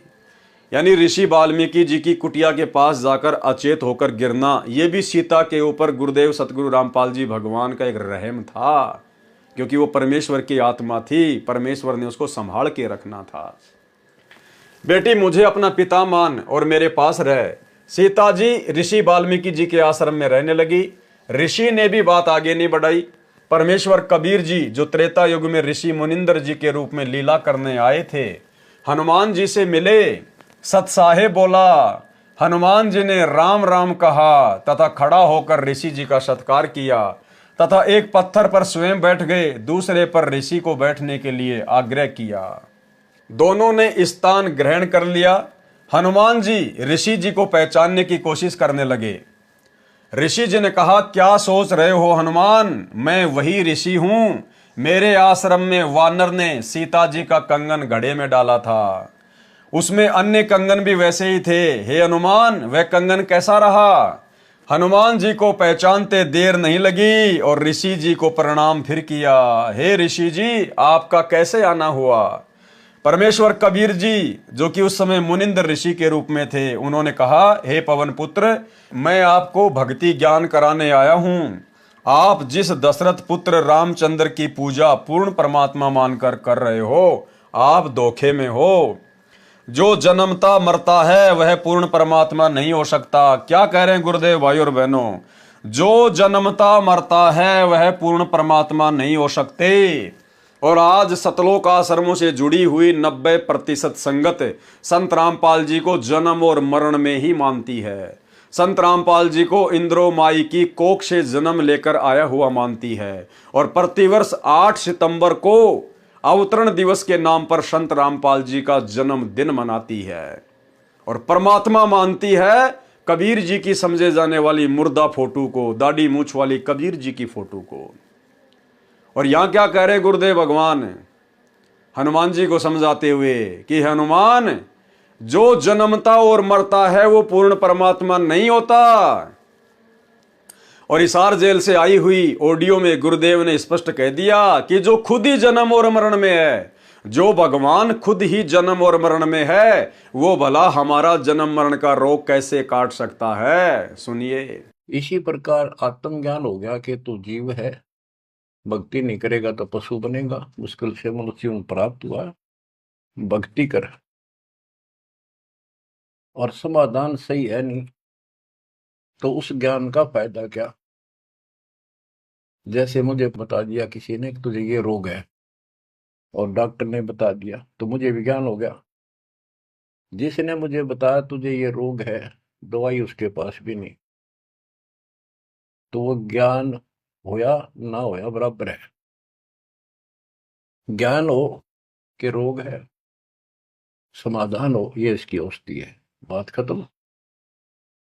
तो अब आत्मज्ञान कि हमारे जन्म और मृत्यु का रोग लगा है, इसको कौन समाप्त कर सकता है? जो स्वयं जन्मते मरते हैं वो भगवान नहीं हो सकते, पर वो हमारा जन्म मृत्यु का रोग समाप्त नहीं कर सकता। जो स्वयं जन्मते मरते हैं वो भगवान नहीं हो सकते, पर वो हमारा जन्म मृत्यु का रोग समाप्त नहीं कर सकता। जो स्वयं जन्मते मरते हैं वो भगवान नहीं हो सकते, पर वो हमारा जन्म मृत्यु का रोग समाप्त नहीं कर सकता। अब पता चला परमात्म ज्ञान का, वो परमात्मा सतपुरुष परम अक्षर ब्रह्म है। तो भाई और बहनों, इसीलिए कहते हैं ना सतगुरु जननी जने और जाके माना बाप, पिंड भ्रमण से रहित है ना वहां तीनों ताप। यदि वास्तव में कोई सतगुरु होगा वो कभी भी मां के गर्भ से जन्म नहीं लेता, वो जन्म मरण में नहीं आता है। तो भाई और बहनों, सत्सेवक भाई बहनों के ऊपर विशेष मेहर है कि हमने अपने गुरुदेव को जन्म मरण से दूर स्वयंभू परमात्मा मानकर और आज उनको घर घर में विराजमान करके इष्ट रूप में पूजकर हम उनकी भक्ति कर रहे हैं। तो क्या कहा कबीर परमेश्वर जी ने हनुमान जी से? आप धोखे में हो, जो जन्मता मरता है वह पूर्ण परमात्मा नहीं हो सकता। पूर्ण परमात्मा तो अविनाशी है, अविनाशी। और हम साथ संगति से जुड़े हुए सत्सेवक भाई बहन अपने गुरुदेव भगवान को अविनाशी मानकर प्रतिवर्ष 8 सितंबर को उनका प्रकट दिवस मनाते हैं। प्रकट दिवस, अविनाशी स्वयंभू परमात्मा मानकर। ना सतगुरु जननी जने जाके माना बाप, पिंड ब्रह्मंड से रहित है ना वाती नु ताप। तो भाई और बहनों, ये सात संगति गुरुदेव भगवान का यथार्थ 13वां कबीर पंथ है। और शतलोक आश्रमों से जुड़कर जो भाई बहन भक्ति साधना कर रहे हैं वो तो 12वें पंथ की टूटी फूटी भक्ति है, 12वें पंथ की। क्योंकि वो लोग दाढ़ी मूछ वाले कबीर जी को ही अपना भगवान मानते हैं, कबीर मानते हैं, उसी का प्रकट दिवस मनाते हैं। क्योंकि 12 पंथों का भगवान वो नकली दाढ़ी मूछ वाली कबीर की फोटो है। और 13वें यथार्थ कबीर पंथ का भगवान है सतगुरु रामपाल जी, जिन्होंने सन 1994 में अपने यथार्थ 13वें कबीर पंथ को चलाया। और वो पंथ चलाने वाला स्वयं कबीर परमात्मा ही है, अविनाशी प्रभु है। आप लोग सिर्फ आरती अपनी जुबान से करते हो, दिल से आरती नहीं करते। और ना आप जी आरती के मर्म को समझ पाए हो, केवल सत्सेवकों ने समझा है। आप आश्रमों से जुड़े हुए भाई बहन रोज संध्या आरती करते हो और क्या बोलते हो, अवगुण किए घनेरे फिर भी भले बुरे हम तेरे, दास को जान के निपट नादान मोहे बख्श दियो अविनाशी। किसके आगे हाथ जोड़ के प्रार्थना कर रहे हो गुरुदेव के अंग में? अपने गुरुजी से, सतगुरु रामपाल जी से। और क्या कह रहे हो? मोहे बख्श दियो अविनाशी। अरे तुम रोजाना अपने गुरुदेव को अपनी जुबान से तो अविनाशी कह रहे हो। अविनाशी किसको कहते हैं? जिसका कभी विनाश नहीं होता, जो कभी जन्मता नहीं, जो कभी मरता नहीं, जो स्वयंभू होता है, प्रकट होता है। तो रोजाना तो तुम अपने गुरुदेव को अविनाशी कहते हो, लेकिन आप उनको अविनाशी मानते नहीं हो। अविनाशी तो आप जून के महीने में दाढ़ी मूछ वाली कबीर जी की मुर्दा फोटो को मानते हो। तो गुरुदेव को यदि किसी ने वास्तव में अविनाशी माना है और अविनाशी मानकर यदि उनकी भक्ति कर रहे हैं तो केवल साध संगति से जुड़े हुए सत्सेवक भाई बहन। जो जन्मता मरता है वह पूर्ण परमात्मा नहीं हो सकता। पूर्ण परमात्मा तो अविनाशी है। हनुमान जी ने कहा, हे ऋषिवर, मैं आपके वचनों से दुखी होता हूं, मेरी भावनाओं को चोट लगती है, आप अन्य विषय पर चर्चा करें। परमेश्वर कबीर जी ने कहा कि यदि कोई व्यक्ति गलत रास्ते जा रहा हो, वह उस रास्ते को ठीक मानकर चल रहा हो जो डाकुओं के डेरे में जा रहा है। यदि कोई सज्जन पुरुष उसको बताए कि जिस रास्ते पर आप जा रहे हो आपकी जान तथा माल को खतरा है, आगे डाकुओं का डेरा है, पहले मारते हैं फिर लूटते हैं, यदि वह व्यक्ति कहे कि आप मेरी भावनाओं को चोटिल कर रहे हो, यह कितना सत्य है। हनुमान जी चुप रहे परंतु मुस्कुराए, मानो कह रहे हो आप सत्य कह रहे हो। हनुमान जी के चेहरे पर शांति का चिन्ह देखकर परमेश्वर ने बताया कि श्री राम जी श्री विष्णु जी के अवतार हैं। पॉइंट पे ध्यान देना भाई और बहनों। जब गुरुदेव भगवान ने हनुमान जी को सच्चाई बताई, एग्जाम्पल दिया, तो हनुमान जी चुप रहे परंतु मुस्कुराए, मानो कह रहे हो कि आप सत्य हो। हनुमान जी हल्के से मुस्कुराए मन ही मन में कि बात तो बिल्कुल सच्ची है महात्मा जी की। तो कौन कह सकता है ये बात? क्या रामायण में लिखा हुआ है? किसी राम कथावाचक ने बताई क्या ये बात? राम कथावाचक तो त्रेता युग में हनुमान जी को ऋषि मुनिंदर जी ने अपनी शरण में लिया, कहीं कोई जिक्र ही नहीं है, किसी को पता ही नहीं है इस बात का। तो स्वयं वो मुनिंदर ऋषि वर्तमान में सतगुरु रामपाल जी के रूप में है और वे वही बताएंगे जो उस समय घटना घटित हुई थी। हनुमान जी चुप रहे परंतु मुस्कुराए, मानो कह रहे हो आप सत्य कहते हो। हनुमान जी के चेहरे पर शांति का भाव देखकर परमेश्वर ने बताया कि श्री राम जी श्री विष्णु जी के अवतार हैं। श्री विष्णु जी श्री ब्रह्मा जी तथा श्री शिव जी का पिता काल ब्रह्म है। इसी को ज्योति निरंजन भी कहते हैं। काल को इसकी गलती के कारण श्राप लगा है कि 1 लाख मानव शरीरधारी प्राणियों को प्रतिदिन खाया करेगा, 1.25 लाख प्रतिदिन उत्पन्न किया करेगा, जिस कारण से उसने अपने तीनों पुत्रों को एक एक विभाग का स्वामी बना रखा है। श्री ब्रह्मा जी रजगुण है, जिसके प्रभाव से सभी प्राणी प्रेरित होकर संतान उत्पत्ति करते हैं, जिस कारण से ब्रह्मा को भूल से उत्पत्ति कर्ता मान रखा है। उत्पत्ति कर्ता तो पूर्ण परमात्मा है, कबीर देव सतगुरु रामपाल जी भगवान। काल ने अपने दूसरे पुत्र विष्णु को कर्मानुसार पालन करने का विभाग दिया है। विष्णु सतगुण है, काल ने तीसरे पुत्र शिव तमगुण को इन 1,00,000 मानव शरीरधारी जीवों को मारकर उसके पास भेजने का विभाग दे रखा है। वह स्वयं अव्यक्त है। कौन? काल। वह स्वयं गुप्त रहता है। आप देख रहे हो, यहां कोई भी जीव अमर नहीं है। देवता भी मरते हैं, ब्रह्मा विष्णु शिव भी जन्मते मरते हैं। जो पूरी आयु जीते हैं, वृद्धा अवस्था भी सब में आती है। एक लोक ऐसा है जहां पर वृद्धा अवस्था तथा मरण नहीं है। यानी परमात्मा हनुमान जी को समझा रहे हैं कि एक लोक ऐसा है जहां पर वृद्धा अवस्था अर्थात बुढ़ापा तथा मरण नहीं है। वहां कोई रावण किसी की पत्नी का अपहरण नहीं करता। आपकी आंखों के सामने लंका में हुए राम रावण युद्ध में कितने व्यक्ति तथा अन्य प्राणी मारे गए।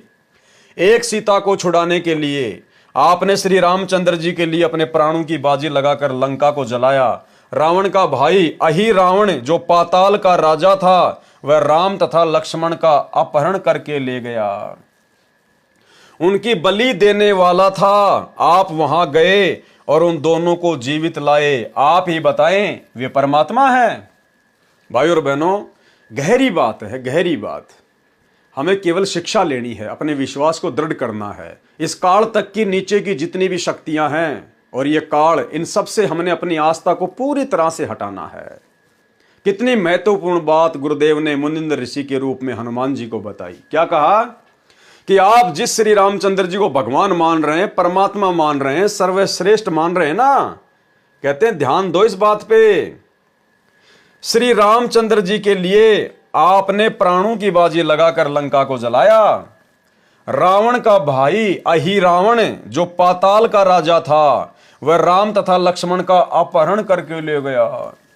अहि रावण, रावण का भाई जो पाताल लोक का राजा था, और वो लक्ष्मण और राम को बंधक बना के दोनों को किडनैप करके पाताल लोक में ले गया और उनकी बलि देने वाला था। उसी समय आप हनुमान वहां पहुंच गए और उन दोनों को छुड़वा कर लाए। आपने फिर अहि रावण को मारा। अब बताइए, क्या श्री रामचंद्र जी भगवान हो सकते हैं?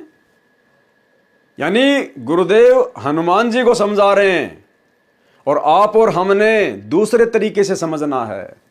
हनुमान जी को तो ये समझा रहे हैं कि भाई तू खुद राम और लक्ष्मण को अहि रावण की कैद से छुड़वा के लाया, तो सोच क्या वो परमात्मा हो सकता है क्या, जो खुद बंधन मुक्त नहीं हो पाया अहि रावण की कैद से, और तू हनुमान उसको जाके छुड़वा के ले आया?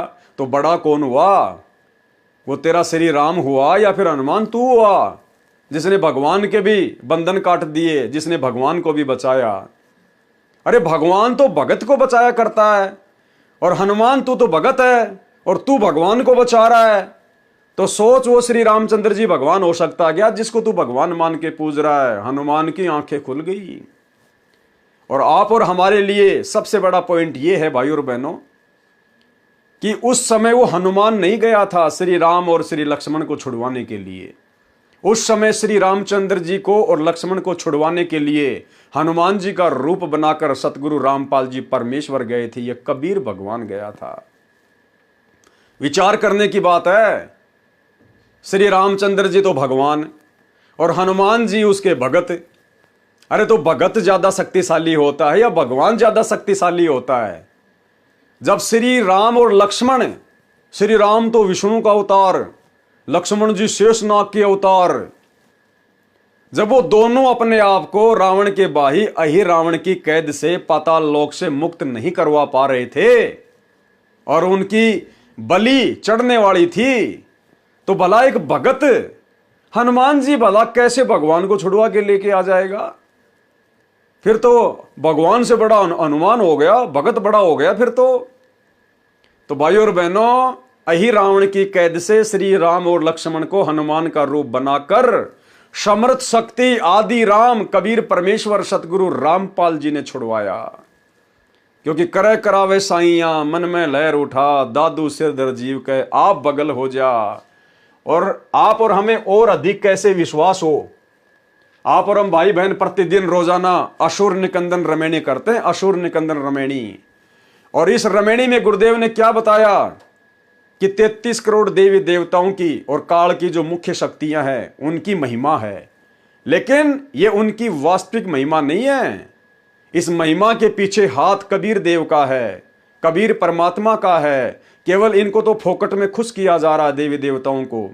और इस रमेणी में श्री ब्रह्मा विष्णु महेश के द्वारा जितने भी महान कार्य किए गए हैं, उन महान कार्यों के पीछे जिस शक्ति का हाथ है वो है कबीर देव सतगुरु रामपाल जी। और क्या कह रहे हैं परमात्मा, रावण महिरावण से मारे, महिरावण या फिर अहिरावण दोनों एक ही हैं। रावण महिरावण से मारे और सेतु बांध से ना दल तारे, जरा सिंध और बाली खपाए, कंस केश चानोर हराए। तो रावण को भाई और बहनों किसने मारा सूक्ष्म रूप में? सतगुरु रामपाल जी ने, कबीर परमेश्वर ने। तो रावण के छोटे भाई को फिर कौन मारेगा? महिरावण को कौन मारेगा? वही सतगुरु रामपाल जी भगवान। सेतु बांध से ना दल तारे, रामचंद्र जी का पुलिया किसने बनवाया? कबीर परमेश्वर सतगुरु रामपाल जी ने। तो गुरुदेव स्पष्ट कर रहे रमेणी में कि रावण महिरावण से मारे, सेतु बांध से ना दल तारे, यानी सर्व कार्य हमारे गुरुदेव भगवान ने किए। अन्यथा ये तो जीव हैं आप और हमारी तरह, बालक हैं बालक। मूसल तो दादाजी उठा सकता है, बच्चे को तो केवल फोकट की महिमा दे रखी है कि मेरे बेटे ने मूसल उठा लिया, मेरे बेटे ने मूसल उठा लिया। तो सारे काम हमारे गुरुदेव भगवान ने किए। इन सभी देवी देवताओं के, ब्रह्मा विष्णु महेश के, दुनिया में जो भी आप बड़ी बड़ी लीलाएं देखते हैं देवी देवताओं की, उन सब के पीछे हाथ हमारे गुरुदेव भगवान का, कबीर परमात्मा का। इसलिए हमारे गुरुदेव भगवान की महिमा नहीं की जा सकती। हमारे पास में शब्द नहीं है इनकी महिमा के लिए। 7 समुद्र की मसी करूं, लेखनी करूं बन राय, और धरती का कागज करूं, पर सतगुरु गुण लिखा ना जाए। रावण का भाई अहिरावण जो पाताल का राजा था, वह राम तथा लक्ष्मण का अपहरण करके ले गया, उनकी बलि देने वाला था। आप वहां गए और उन दोनों को जीवित लाए। आप ही बताएं वे परमात्मा हैं। जिस समय नाग फांस शस्त्र के छोड़ने से सर्पों ने श्री राम तथा आप तथा सर्व सेना व लक्ष्मण तक बांध दिया था, सर्प आप सबको जकड़े हुए थे, आप सब विवश थे। अब बताओ, अब हनुमान जी लक्ष्मण और रावण को पाताल से छुड़वा के कैसे ले आएगा? हनुमान जी भी असमर्थ है। जब रावण ने अपनी सिद्धि शक्ति से रामचंद्र जी की पूरी सेना को राम लक्ष्मण हनुमान सहित नाग फांस में बांध दिया था, उस समय हनुमान जी भी बिल्कुल सावधान होके खड़े हुए थे और चारों तरफ उनके सर्प लिपटे हुए थे, उनको जकड़ रखा था। श्री हनुमान जी अपने आप को बंधन मुक्त नहीं करा पाए, श्री रामचंद्र जी अपने आप को बंधन मुक्त नहीं करा पाए। और उस समय श्री रामचंद्र जी ने अपने वाहन से पुकार की, हे गरुड़ मेरी रक्षा कर, हे गरुड़ मेरी रक्षा कर। अब वो गरुड़ कहां से रक्षा कर देगा बेचारा? वो तो पक्षी है, वो तो भगवान की सवारी है। जब भगवान अपने बंधन नहीं काट पा रहा तो भगवान का भगत कहां से काट देगा? तो उस गरुड़ रूप में भी इसी समर्थ शक्ति सतगुरु रामपाल जी भगवान ने सबको बंधन मुक्त किया। और परमेश्वर ने फिर कहा कि काटे बंधन विपत्ति में और कठिन कियो संग्राम, और चीनो रे नर प्राणियों वो गरुड़ बड़ो के राम है। तो भाई और बहनों, ये सारी मिथ्या, ये सारी दंत कथाएं जो आज से पहले चल रही थी कि गरुड़ ने रामचंद्र जी को नाग फांस से मुक्त किया, रावण ने राम और लक्ष्मण को अहिरावण की कैद से छुड़वाया, हनुमान जी द्रोणागिरी पहाड़ को उठा लाए, ये सब फोकट की महिमा। असल में इन सब के पीछे परम शक्ति कबीर देव सतगुरु रामपाल जी भगवान का हाथ था। इसी प्रकार भाई और बहनों, ये परमेश्वर गुप्त रूप में सारी लीलाएं करते हैं, सारी की सारी लीलाएं। तो बताओ, अहिरावण की कैद से हनुमान जी लक्ष्मण राम को कैसे छुड़वा लेंगे जब वो खुद नाग फांस में जकड़े पड़े थे, अपने आप को नाग फांस से मुक्त नहीं कर पा रहे थे? तो भला पाताल में जाके रामचंद्र जी को कैसे अहिरावण की कैद से हनुमान छुड़वा के ला सकता है? ये सारे काम पूज्य गुरुदेव भगवान ने किए। नाग फांस शस्त्र के छोड़ने से सर्पों ने श्री राम तथा आप कौन हनुमान तथा सर्व सेना व लक्ष्मण तक बांध दिया था। सर्प आप सबको जकड़े हुए थे, आप सब विवश थे। कुछ समय में आप सबको रावण की सेना आसानी से काट डालती। उस समय गरुड़ को पुकारा गया, उसने नागों को काटा। आप तथा रामचंद्र बंधन मुक्त हुए। यदि परमात्मा इतना विवश है कि अपना बंधन नहीं काट सका तो पुजारियों का क्या होगा, विचार करो। ठीक इसी प्रकार भाई और बहनों, इस एक लाइन को आधार बनाकर दास फिर से उन तमाम मंद बुद्धि भक्तों को संदेश देना चाहता है जो वर्तमान में अपने गुरुदेव सतगुरु रामपाल जी को मानुष समझ रहे हैं और उनकी जमानत के ठेकेदार बने हुए हैं कि हम गुरुजी की जमानत करवाएंगे, हम गुरुजी की जमानत करवाएंगे। कुछ एक बिहार के, कुछ एक कानपुर के, एक कोई पुस्तक वगैरह निकाल रखी है उन्होंने मुकदमों को लेकर, गुरुजी पर ये मुकदमे लगे, वो मुकदमे लगे। हमने क्या चाटना है उनको? हमें पता है कि इस परमेश्वर के ऊपर दुनिया का कोई मुकदमा काम नहीं करता, अपनी मर्जी से बैठा है, अपने मिशन को पूरा करके आएगा। तो ये लाइन क्या कह रही है? यदि परमात्मा इतना विवश है कि अपना बंधन नहीं काट सका तो पुजारियों का क्या होगा, विचार करो। तो वे जितने भी भाई बहन जो गुरुदेव की जमानत के ठेकेदार है ना, उनको इस लाइन पर ध्यान देना चाहिए कि भाई यदि सतगुरु रामपाल जी परमात्मा नहीं है आप लोगों की नजरों में, और यदि वो बंधन में हैं, हिसार जेल में हैं और अपने आप को मुक्त नहीं करवा पा रहे, अपनी जमानत करवाने में विवश हैं, और तुम लोग जमानत कराओगे तभी हिसार जेल से बाहर आएंगे, तो भाई फिर उनको परमात्मा मानना छोड़ दीजिए, फिर उनको परमात्मा कहना छोड़ दीजिए। फिर ऐसा परमात्मा किसी काम का नहीं जो खुद बंधन मुक्त नहीं हो पा रहा, फिर भला हमें वो परमात्मा काल के बंधन से कैसे मुक्त करवाएगा। और गुरुदेव तो कहते हैं भाई कर ले गुरु वकील मुकदमा भारी है। अरे हम जीवों का मुकदमा धर्मराज के दरबार में चल रहा है, गुरुदेव तो हमें उस मुकदमे से बरी करवाने आए, जन्म मरण के मुकदमे से। और नालायको तुम अपने गुरु को इतना कमजोर, इतना बेबस, इतना लाचार समझ रहे हो कि तुम उनकी जमानत के ठेकेदार बने हो कि हम गुरुजी की जमानत लगाएंगे, हम गुरुजी के लिए प्रयास करेंगे तो गुरुजी बाहर आएंगे। तो ये मूर्खता है, एक भगत होकर सबसे बड़ी मूर्खता। इस मूर्खता को छोड़िए और साध संगति से जुड़कर ज्ञान को आधार बनाकर गुरु को बंधन मुक्त परमेश्वर मानकर भक्ति कीजिए। पता नहीं तुम लोग नित्य नियम भी ढंग से करते हो कि नहीं करते हो। अगर करते तो इतनी बड़ी गलती ना करते गुरु की जमानत के ठेकेदार बनने के, क्योंकि रोजाना नित्य नियम में गुरुदेव हमें क्या संदेशा देते हैं। गरीब ऐसा सतगुरु हम मिल्या, बेपरवाह अबंध, परम हंस पूर्ण पुरुष, रोम रोम रविचंद। हम किसकी महिमा कर रहे हैं नित्य नियम में? अपने गुरुदेव की, सतगुरु रामपाल जी की। और क्या कह रहे हैं अपने गुरुदेव को कि हमें ऐसे समर्थ गुरुदेव भगवान मिल गए आज कलयुग की पिछली पीढ़ी में, जो बेपरवाह अबंध, जिनको किसी की कोई परवाह नहीं है, ना काल की, ना दुर्गा की, ना ब्रह्मा विष्णु महेश की, किसी की नहीं। निर्विकार निर्भय तू ही और सकल भयमान, और सब पर तेरी साहिब भी तुझ पे साहिब नाए। तो एक तरफ तो आप अपने गुरु जी को सुबह सुबह कहते हो कि ऐसा सतगुरु हम मिला, बेपरवाह अबंध, अबंध यानी जिसको कोई बांध के नहीं रख सकता, जिसको कोई कैद में नहीं रख सकता, और परम हंस पूर्ण पुरुष, रोम रोम रविचंद। और फिर ऐसे समर्थ गुरुदेव भगवान की तुम जमानत के ठेकेदार बने हुए हो। भाई आप खुद भी 84 में जाने के काम कर रहे हो, और आप अपने पीछे जिन 10-20 लोगों को मूर्खता में लगा कर बैठे हो, उनको भी बेचारों को नरक में ठोकने की तैयारी कर रहे हो। क्योंकि गुरु मानुष कर जानते वो नर कहिए अंध, ओवे दुखी संसार में आ गए यम के फंद।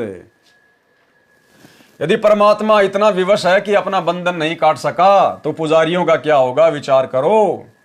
अरे काटे बंधन विपत में कठिन कियो संग्राम, चीनो रे नर प्राणियों गरुड़ बड़ो के राम। इसी प्रकार यदि आज आप लोगों के द्वारा जमानत करवाने से यदि सतगुरु रामपाल जी की जमानत हो जाती है और यदि वो जेल से बाहर आते हैं, तो इसी प्रकार आने वाले समय में ये दुनिया संत रामपाल जी को परमात्मा नहीं मानेगी। जैसे गरुड़ के द्वारा श्री रामचंद्र जी को बंधन मुक्त करवाने के बाद दुनिया उनको परमात्मा नहीं मानती, तो इसी प्रकार कल को ये दुनिया कह देगी कि रहने दो, जुबान बंद कर लो, हमारे गुरुजी परमात्मा, हमारे गुरुजी परमात्मा। अरे तुम्हारे भक्तों ने तुम्हारे गुरुजी की जमानत करवाई, तब कहीं जाकर 10 साल बाद जेल से बाहर आए थे। इतने बड़े परमात्मा थे तो 10 साल में आ जाते अपने आप, भक्तों के जमानत करवाने से क्यों आए? तो भाई गुरुदेव भगवान के नाम पे धब्बा लगता है। और ये परमात्मा है, बालक नहीं है, अंतर्यामी है, ये सबकी परीक्षा का समय है, ये अपनी मर्जी का मालिक है। अपने मिशन में जो गंदगी फैल गई थी उसको निकालने के लिए गया है, और मिशन को साफ सुथरा करके अपनी लीला पूरी करके अपनी मर्जी से आएगा। ये किसी का गुलाम नहीं है, ये इसकी लीला है जो वर्तमान में तुम्हें समझ में नहीं आ रही है। इस बात को केवल साथ संगति से जुड़े हुए भाई बहन ही समझ सकते हैं। इसलिए साथ संगति से जुड़ो और अपने दिमाग में जो गंदगी तुम लोगों ने गुरु को मानुष मानकर पैदा कर रखी है उसको डिलीट करो, साफ करो। काटे बंधन विपत में कठिन कियो संग्राम, चीनो रे नर प्राणियों गरुड़ बड़ो के राम। हनुमान जी ने कहा, ऋषि जी समुद्र पर पुल बनाना क्या आम आदमी का कार्य है? ये परमात्मा बिना नहीं बनाया जा सकता। फिर भी हनुमान जी श्री रामचंद्र जी को परमात्मा मानने से इनकार नहीं कर रहे। उनके मन में खरपतवार भरी पड़ी है, वो गंदगी भरी पड़ी है। और परमात्मा से क्या सवाल किया कि ऋषि जी इतने बड़े समुद्र के ऊपर पुल बनाना क्या कोई एक आम व्यक्ति का काम है क्या? परमात्मा के बिना कौन बना सकता है? तो गुरुदेव ने क्या कहा, समुद्र पाटी लंका गयो सीता को भरतार, अगस्त ऋषि सातु पी गए इनमें कौन करतार। यदि आप समुद्र के ऊपर सेतु बनाने से श्री रामचंद्र जी को परमात्मा मानते हो तो अगस्त ऋषि ने सातु समुद्रों को पी लिया था, इनमें कौन परमात्मा है भाई? ऋषि मुनिंदर जी ने बताया कि आप भूल गए क्या, एक ऋषि आए थे, उन्होंने एक पर्वत के पत्थर को अपनी डंडी से रेखा खींचकर हल्का किया था, तब पत्थर तैरे थे, तब पुल बना था। रामचंद्र तो 3 दिन से रास्ता मांग रहे थे। समुद्र ने ही बताया था नल नील के विषय में। हनुमान जी ने कहा कि वह तो विश्वकर्मा जी थे। हनुमान जी बोला, वो जो बाबा आया था ना, जो पूरे पहाड़ के चारों तरफ एक डंडी से रेखा खींच कर गया था, पत्थर हल्के करके गया था, बोलो वो तो विश्वकर्मा जी थे जो भेष बदल के आए थे। हनुमान जी ने कहा वह तो विश्वकर्मा जी थे जो वेश बदल कर श्री रामचंद्र जी के बुलाने पर आए थे। परमेश्वर कबीर जी ने कहा कि विश्वकर्मा जी तो पुल का निर्माण कर सकते हैं, जल के ऊपर पत्थर नहीं तैरा सकते। परमेश्वर ने कहा कि विश्वकर्मा जी केवल समुद्र पे पुलिया बना सकते हैं, लेकिन समुद्र के ऊपर पत्थर तैराना उनके बस की बात नहीं है। नल नील के हाथों में शक्ति थी, उनके हाथों से डाली गई वस्तु जल के ऊपर तैरा करती थी। उस दिन उनमें अभिमान आ गया था, उनकी शक्ति समाप्त हो गई थी। वह आशीर्वाद मेरा ही था। हनुमान जी ने कहा, क्या आप ऋषि मुनिंदर जी हैं? परमेश्वर जी ने कहा, हाँ। मुनिंदर जी ने कहा कि आपने अपने प्राणों की परवाह न करके राम के लिए क्या नहीं किया? जब सीता ने आपको अपशब्द कहे और घर छोड़ने को कहा, उस समय श्री राम वहीं विराजमान थे। एक शब्द भी नहीं कहा कि सीता ऐसा ना कर। पवन सुत अंदर से तो मान रहे थे, परंतु ऊपर से कह रहे थे कि ऋषि जी किसी की आलोचना नहीं करनी चाहिए। मुनिंदर जी ने कहा कि सत्य कहना आलोचना नहीं होती। यदि श्री रामचंद्र और सीता के अंदर अच्छे इंसान वाले गुण भी होते तो भी आपका आजीवन एहसान मानते और अपने चरणों में रखते। श्री राम और सीता के अंदर एक आम अच्छे इंसान वाले गुण भी नहीं थे। यानी भाई और बहनों, जो गुण आज गुरुदेव ने अपनी शक्ति से, अपनी भक्ति से आप और हम भगत भाई बहनों के अंदर पैदा कर दिए हैं, ऐसे अच्छे गुण श्री राम और सीता में भी नहीं थे। इस भक्ति से परमेश्वर ने मिट्टी को कंचन बना दिया है। यदि श्री रामचंद्र और सीता के अंदर अच्छे इंसान वाले गुण भी होते तो भी आपका आजीवन एहसान मानते और अपने चरणों में रखते। आप तो उनके बिना जीना भी उचित नहीं मानते। और सुनो, आपके साथ जैसा व्यवहार किया उसका फल भी सीता तथा रामचंद्र जी को मिल गया। सीता ने एक भगत को जो अपशब्द कहे थे, सीता ने जो भगत की भावनाओं को ठेस पहुंचाया, उसकी श्रद्धा को ठेस पहुंचाया, गुरुदेव कह रहे हैं कि सीता को भी उसका फल मिल गया। यानी अयोध्या में निकाली गई दर दर की ठोकर।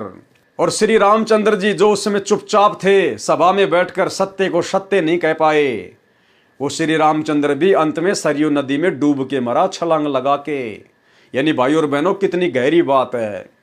हम भगत भाई बहनों ने किसी की भी श्रद्धा का, हम भाई बहनों ने किसी की भी भावनाओं का मजाक नहीं बनाना चाहिए। हमने किसी को भी अपशब्द नहीं कहने चाहिए, अन्यथा परमेश्वर का विधान है।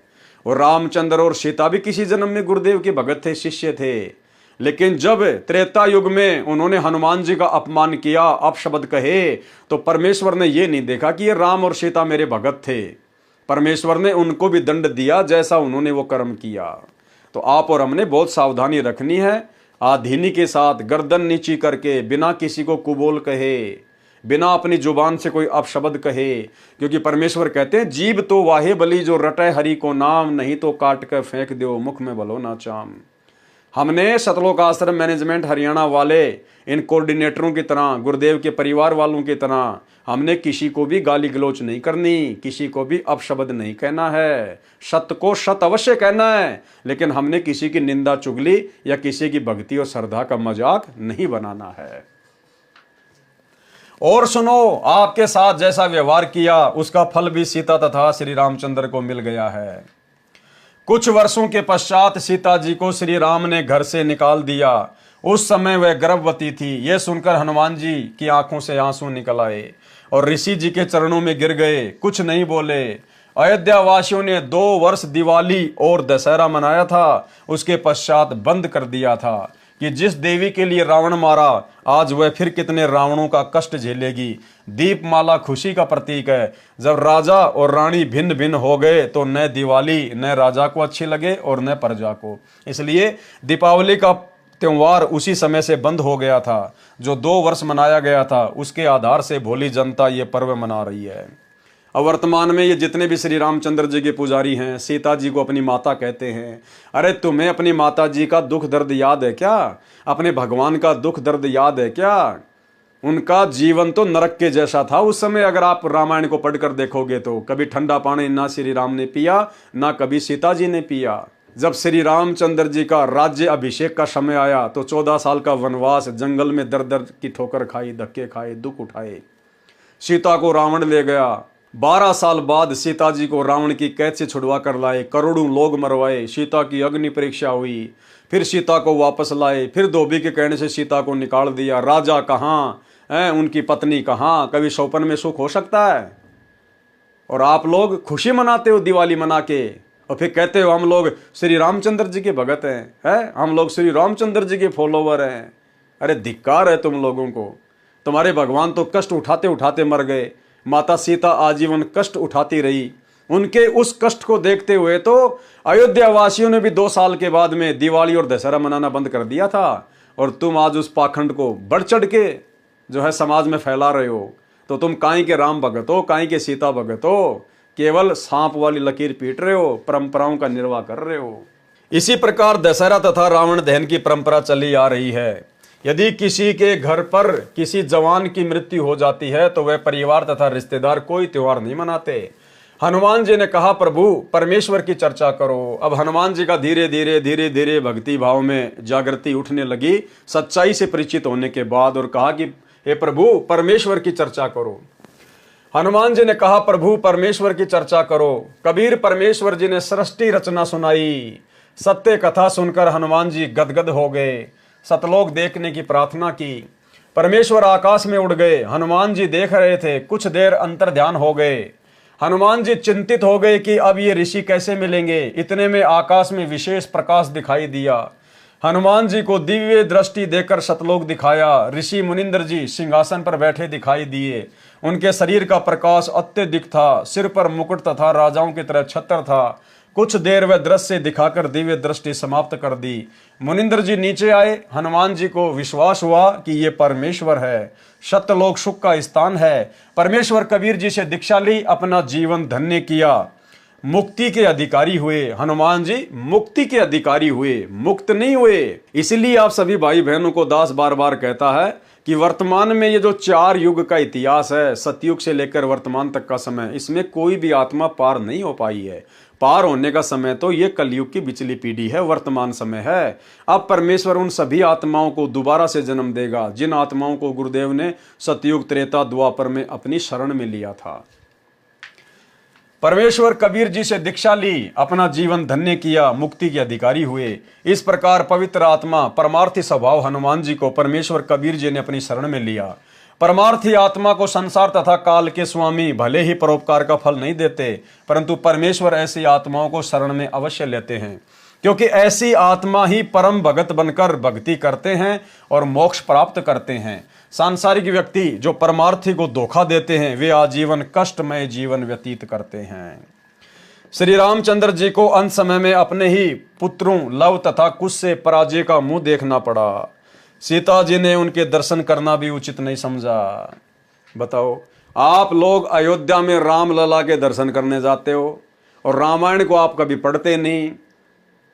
सीता को जब अयोध्या से निकाल दिया गया था, उन्होंने श्री रामचंद्र जी का मुंह देखना भी अच्छा नहीं समझा। मुंह देखना भी, इतनी नफरत हो गई थी उनको श्री रामचंद्र जी से कि इसके अंदर तो एक आम सांसारी व्यक्ति की तरह अच्छे लक्षण भी नहीं है।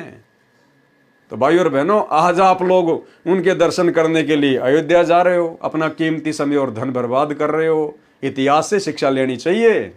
श्री रामचंद्र जी को अंत समय में अपने ही पुत्रों लव तथा कुश से पराजय यानी हार का मुंह देखना पड़ा।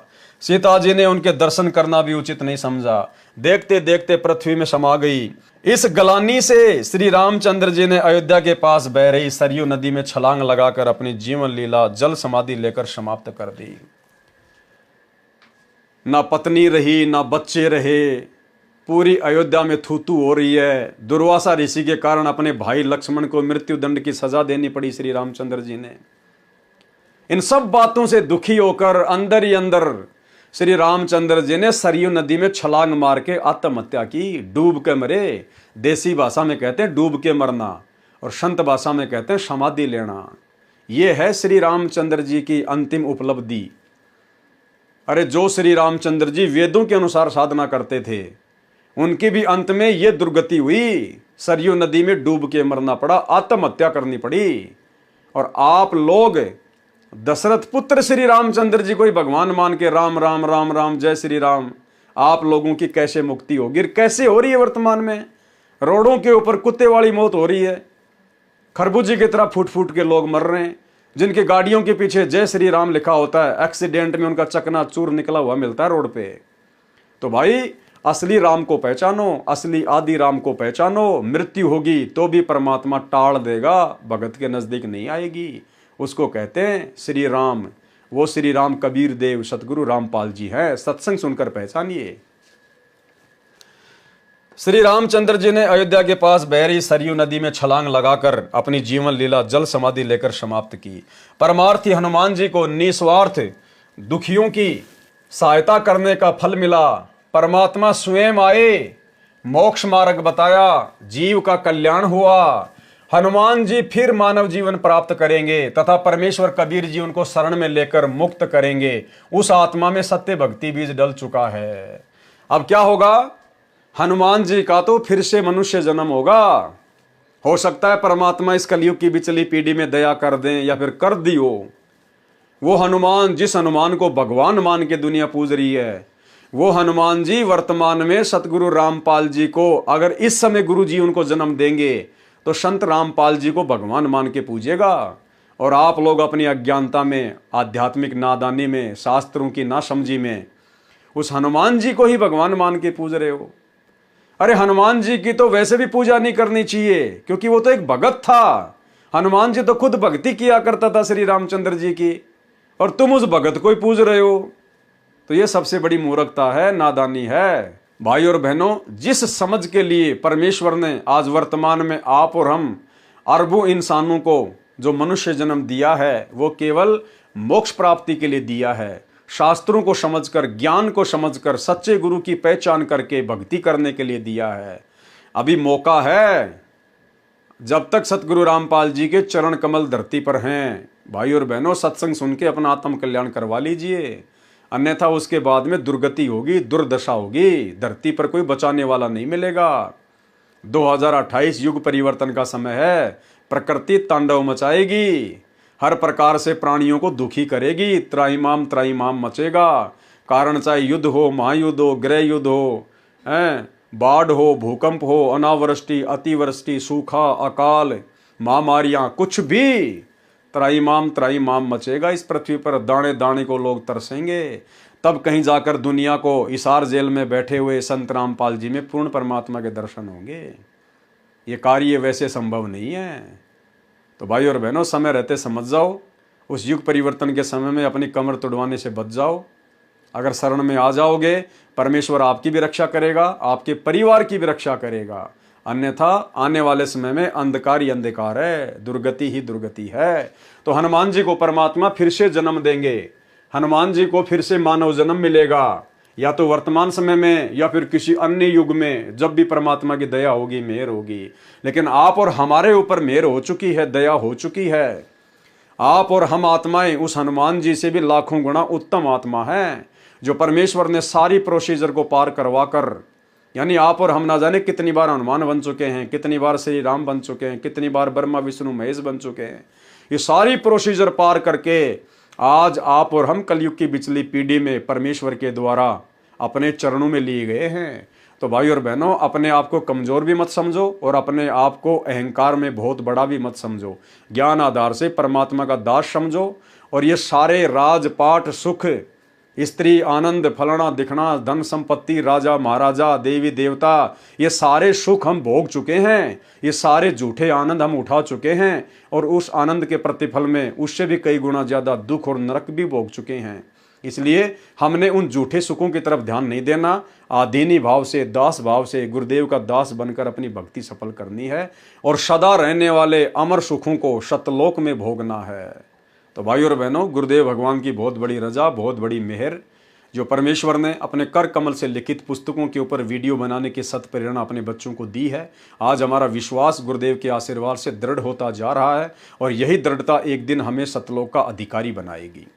तो आज के वीडियो में केवल इतना ही। कल रात्रि 8 बजे कबीर सागर के सरलार्थ के ऊपर एक नए वीडियो के साथ सभी भाई बहन फिर से दास के Facebook page Pawan Das is live के ऊपर लाइव जुड़िए। तब तक गुरुदेव भगवान हम सबको आज्ञा दें, इजाजत दें, अपना आशीर्वाद दें। बंदी छोड़ सतगुरु रामपाल जी भगवान की जय हो।